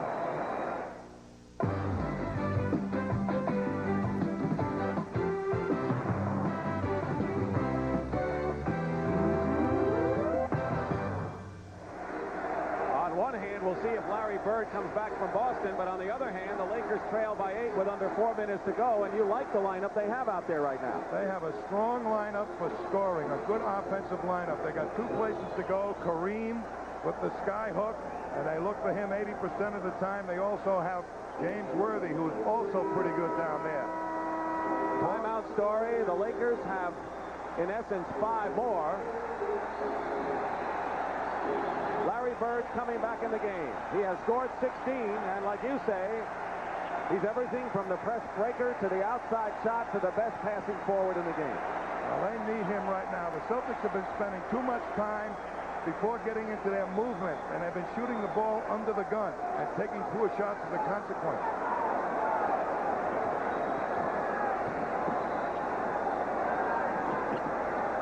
Seconds on the shot clock. Bird trying to get position against Worthy and Cooper.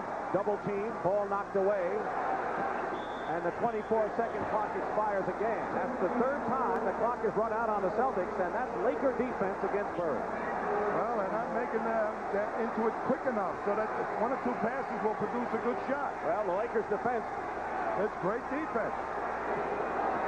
Cooper, who hit a three-pointer before. Worthy inside to Kareem. Misses a sky hook, and that's a tough shot to miss with a chance to cut it to 6. It's still 8, and the Celtics with 3:19 in the running. Next foul on Boston will put him in the penalty.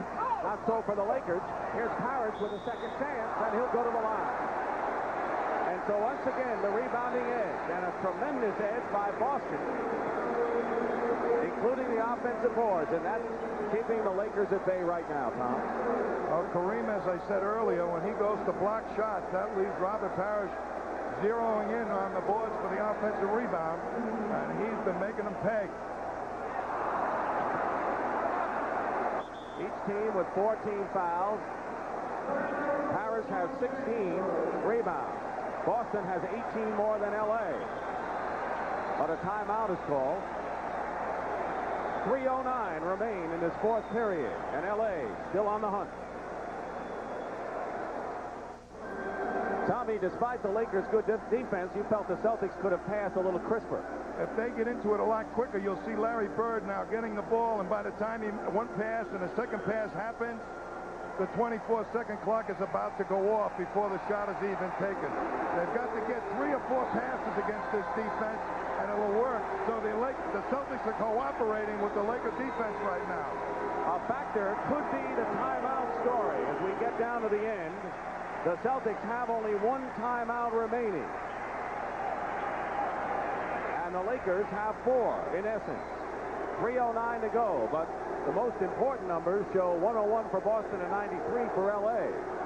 And right now, the Celtics are 3 minutes and 9 seconds away from their 15th world title. Parish missed the first free throw.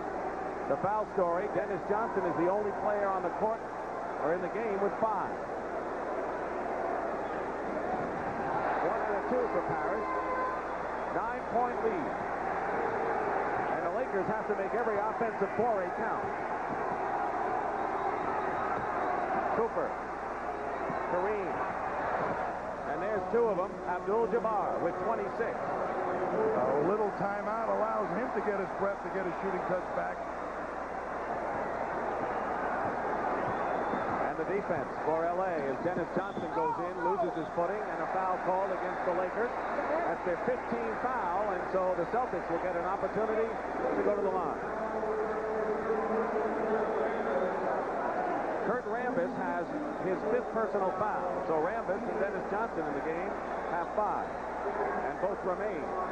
Dennis Johnson shooting 2. Old Dennis has played pretty well ever since that 3rd game or into the 4th game when he came back. I have my doubts that he'd be able to mentally get himself back into it, but he certainly did. 2:43 remain.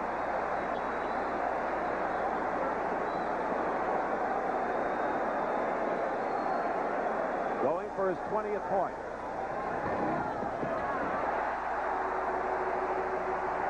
And it's 9 points again. 2:40 remain. One good stop on defense by Boston right now could get the Lakers really scrambling. Kareem, who hit the last sky hook. Double team. Here's Worthy inside. Stuffs it through. Lightning quickness. And once again, it's a 7-point game. You watch the clock. We're in the 4th period of the 7th and deciding game for the NBA World Championship. 12 on the shot clock. Bird finds Maxwell, who's bumped by Magic Johnson. No basket. And it was a foul that Magic had to make. Sure was, because Maxwell was wide open, but they had the ball in the right hands. Larry Bird, he's going to find the open man. They used Parish as a decoy and then slipped Maxwell in behind him wide open. Magic has 5 personal fouls, and if you want to foul anyone, you don't want to foul Maxwell, who is 14 of 16 from the free throw line. And they're all big now.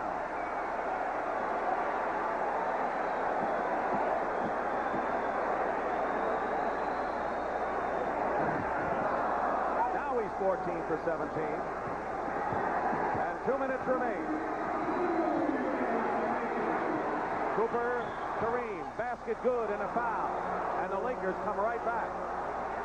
28 points for Kareem Abdul-Jabbar, 37-year-old veteran who has won championships in Milwaukee and 2 in Los Angeles. And it's far from over yet, Dick, with 1:56. A lot of time. The Lakers are a battling team. It's a 5-point game, 105-100. And keep in mind that the Celtics have only 1 timeout remaining. And the Lakers have 4. Parish doubled. Dennis Johnson also doubled. They nearly lost it. Parish in a crowd. Short. And Cooper gets the rebound. And now the Lakers can cut it to 3 with 1.5 minutes now remaining. Magic Johnson goes up without the ball. And here's Dennis Johnson 2-on-1 break. And a block by Cooper. What a play by Cooper. He saved a basket. A sure basket by Boston. Worthy coming back. Hits the jumper, and it's a 3-point game. 105-102.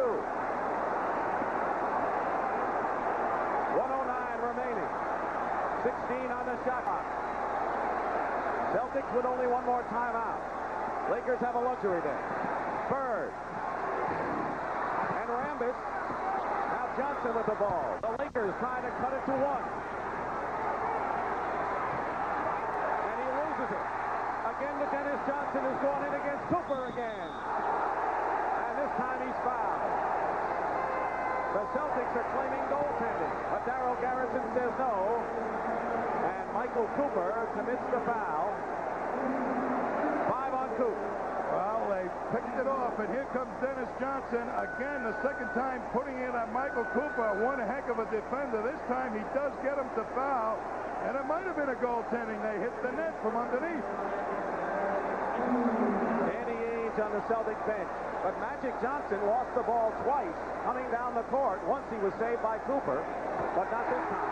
You know, those mistakes he made in Game 2 and Game 4, it makes you become more cautious. I think Magic, and under these circumstances, gets more cautious. He should be playing with more abandon. Magic Johnson had problems with the clock. Bob McAdoo can only sit and cheer. 2 big turnovers by the Lakers. And Dennis Johnson hits the free throw. 107-102, 45 seconds to go, and a timeout called by the Lakers. But they're not out of it. They've got some great three-point shooters, including Michael Cooper. This is the 7th and deciding game of the NBA World Championship. The Boston Celtics lead the Los Angeles Lakers 107-102. The Celtics are 45 seconds away from tacking up another championship banner, the 15th. But Kareem Abdul-Jabbar and his famed sky hook and his 29 points is trying to prevent K.C. Jones from capturing his first world championship as a head coach. What about the inbound play? How tough is it now? It's not easy to inbound the ball. Remember, M.L. Carr picked one off the ice. The Celtics are very good at it. Cooper looking. And Magic gets free. 5-point lead for the Lakers. Cooper going for 3 points.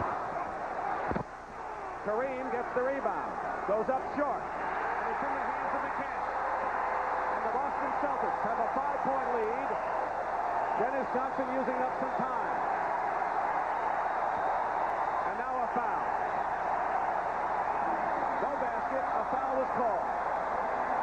And this place is bedlam.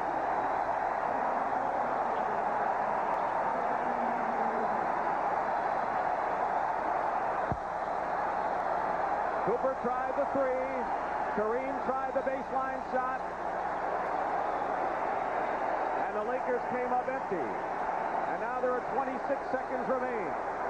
The Boston Celtics, who beat the Lakers in a dramatic 7th game back in 1969, trying to make it 8 successes against Los Angeles Lakers and Minneapolis, for that matter.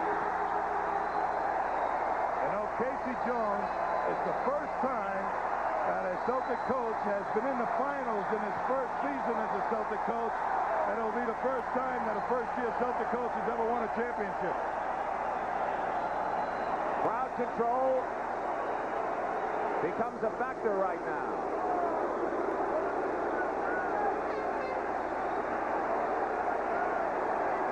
beefed up security is evident. That just gives the Lakers a little bit more time to get things together. What can the Lakers do? With 26 seconds to go. They've got to go for 3-point plays and foul. They're going for the bombs right now. They're going to have to. Timeout. Larry Bird and Magic Johnson. When they met for the NCAA championship several years ago, it was Magic Johnson's Michigan State team that prevailed. And Larry Bird is close to gaining revenge in that personal battle with Magic Johnson. Bird has 18 points, 11 rebounds. Magic Johnson has 16 points. As a man I truly respect, Kareem Abdul-Jabbar, in victory or defeat, he is a true gentleman, and he's never been anything but a terrific credit to hard play in basketball.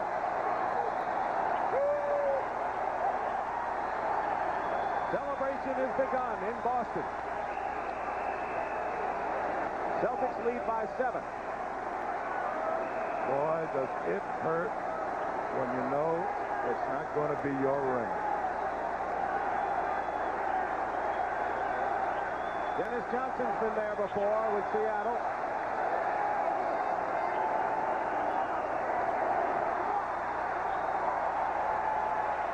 But the Lakers, who hoped that even year would be a charm. They won the championship in 1980 over Philadelphia, and again in 82 at home in 1984 with.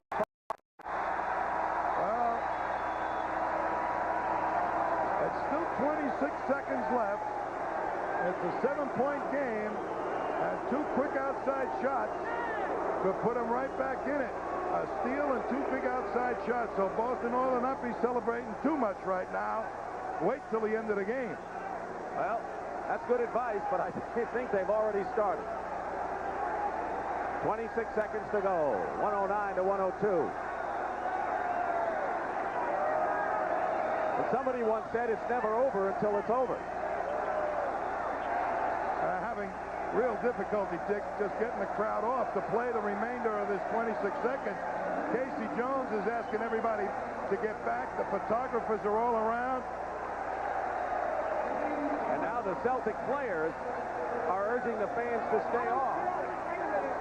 There's nothing that can tarnish, to an extent, a victory moment more than for the game not to be completed. Well, they're going to have to 26 seconds. Enough time for the Lakers to do something. I wish these people would get back so that the game could continue. Now there's rosin on the floor. They're going to have to take time cleaning that up. Fans, why don't you let the players play when they come out?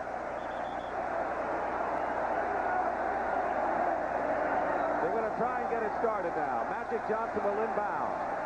ML Carr in the ballgame to defend. Here's Byron Scott going to Kareem, knocked out of bounds, and it's still Los Angeles ball.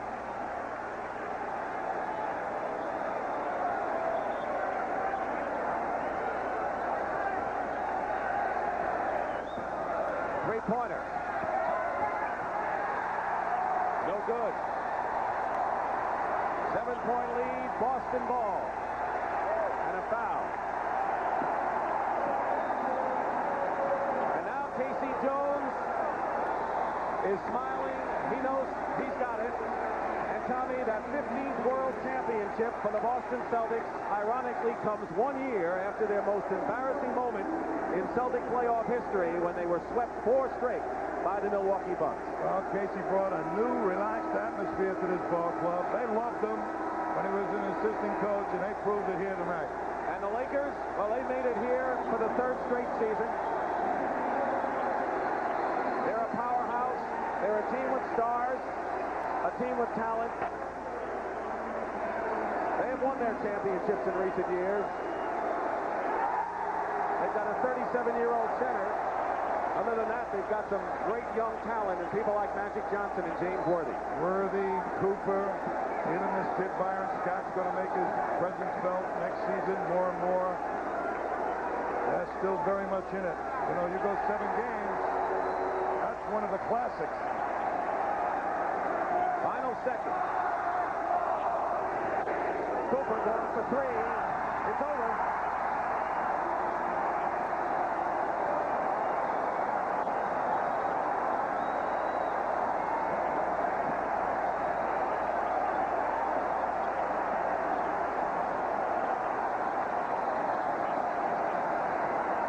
The Boston Celtics are the NBA World Champions in a grueling 7-game series with the Los Angeles Lakers. The Celtics with the best record in the league, the team with the second best record in the league. The final score, Boston 111 and Los Angeles 102. 15 world titles. Another banner will be hung from the rafters at Boston Garden.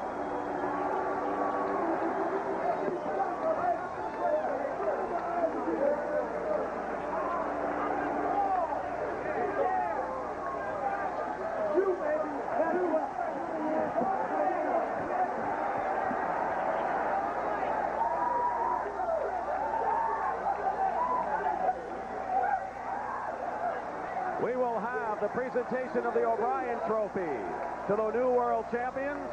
Pat O'Brien will try to get a word from the Lakers. We'll be back with Brent Musburger and the gang with post-game ceremonies in just a moment. Hang high, another banner from the Boston Garden. The Celtics have done it. It is number 15 for this proud franchise. And with me now is the commissioner of the NBA, David Stern, and of course the retiring general manager, Red Auerbach, and the man, K.C. Jones, who did a brilliant coaching job in this series. Commissioner, what a spectacular to a record-breaking season. It's my pleasure to present the Larry O'Brien Trophy to the NBA World Champion 1984 Boston Celtics. Congratulations to Red Auerbach. Number 15, what a way to go. Congratulations to K.C. Jones, who did a great job all year. And congratulations to Alan Cohn, Don Gaston, and Toll Dupuis for their ownership. Brett, how do you feel? How does number 15 make you feel? It feels great. Whatever happened to the Los Angeles dynasty? You guys were talking about a dynasty. Here's where it is, right here. That's the dynasty. We're the best team in the world right now. The best. There they are out there. I got to say, Red, you got the best coach in the world. K.C., a brilliant coaching job in this series. Thank you very much. I did the whole thing by myself, and I got some help from Larry Bird. However, thanks to these guys, they helped me throughout the whole year, and it's much appreciated. All right, K.C., let me grab a word with a couple of the players. Cedric, let me ask you about this. What this championship means to you and the Celtics. Oh, it's great. It's great. And I think we play with our hearts. I'd like to say hello to my mom, to all my frat brothers, all the makers out there in the world. I win number 1, baby. Yeah. Larry Bird, congratulations. You were the most valuable player. And I must add that they said you were going to be the MVP if Boston even lost this game tonight. That's how great this series was. What does it mean to Larry? Well, it means a lot, but there's a lot of players out there still capable of winning the MVP award, Bernard King and Jabbar and some of the others. But right now we just feel happy about winning. Larry, does this get you even with Magic for what happened between Michigan State and Indiana State all those many years ago? We're professionals now, but I won this one for Terre Haute. You won it for Terre Haute, I'll tell you that. Great series, and we're going to be back with Dennis Johnson and some of the other Celtics. How about out when we continue from the Boston Celtics locker room in just a moment. Larry, thank you. The celebration continues here in Boston. And with me now, I suppose, are the two most maligned guards in the entire NBA. Gerald Henderson on my right, Dennis Johnson on my left.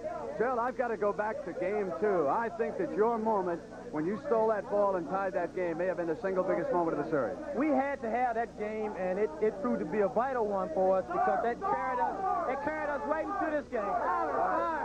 Dennis, when you were finally put on Magic Johnson, you did a fabulous, fabulous job. Did you know you could do it Well, I'll tell you like this. I came here in a year like this, and I was on a mission. Nobody thought I could do it, but I believed in myself, and Case and the team believed in me, and I just wanted to repay them back. And by God, Dennis Johnson got out on the court and worked his tail off, and we all won a championship. Everybody sure did. They talk about our backcourt all year long, about we can't shoot from the outside, but we make things happen, and we made it happen tonight. I think they've said it all from down here. Let's go upstairs now to Dick Stockton. Thank you very much, Fred, and I've got the two experts with me right now, Kevin Lockery on my mic and Tommy Heinsohn on my left. Kevin, how'd you look at this series? I think something happened in Game 4, Dick. When they put Dennis Johnson, the Celtics put Dennis Johnson on Magic Johnson, that turned the series around. Also in that game, it became a physical series. The Lakers were not as physical, particularly in Game 7 at the Celtics, and that turned it around. Glad to have you with us, as usual. Tommy? I think this was one of the all-time great series. It had everything. It had players playing great. It had players playing poorly, rebounding, physical violence, coaches making charges in the press, players making charges in the press, and best of all, it had a class basketball game. And the Boston Celtics, who last summer had an ownership problem. Red Auerbach was quitting. Bill Fitch resigned. Two players were unhappy, and Larry Bird and Kevin McHale, and it looked like this once-proud franchise was in disarray. But they fixed it up in a hurry. What happened is that Bird and Kevin McHale were signed. They found new owners, and of course, Red Auerbach stayed on. He named Casey Jones as the head coach. They acquired Dennis Johnson, and a team that was really shaky last summer now has won its 15th World Championship. So this is Dick Stockton for Brent Musburger, Tom Heinsohn, Pat O'Brien, and Kevin Lockery saying so long from the Boston Garden, where the Boston Celtics have beaten the Los Angeles Lakers 111-102. And right now, we'd like to thank the people who have made it all possible for CBS. Executive producer Ted Shaker in charge of it all. The man who came out of the bullpen to do a steady pro job, Charles H. Milton III. The guy who gave you all those great pictures, Sandy Grossman. The associate producers and director, and Bob Monsbach, who produced all those fine halftime pieces. And the people that kept us on an even keel, the associate producers and directors, and the rest of them that were all part of the journeys from coast to coast to bring you this NBA Championship Series.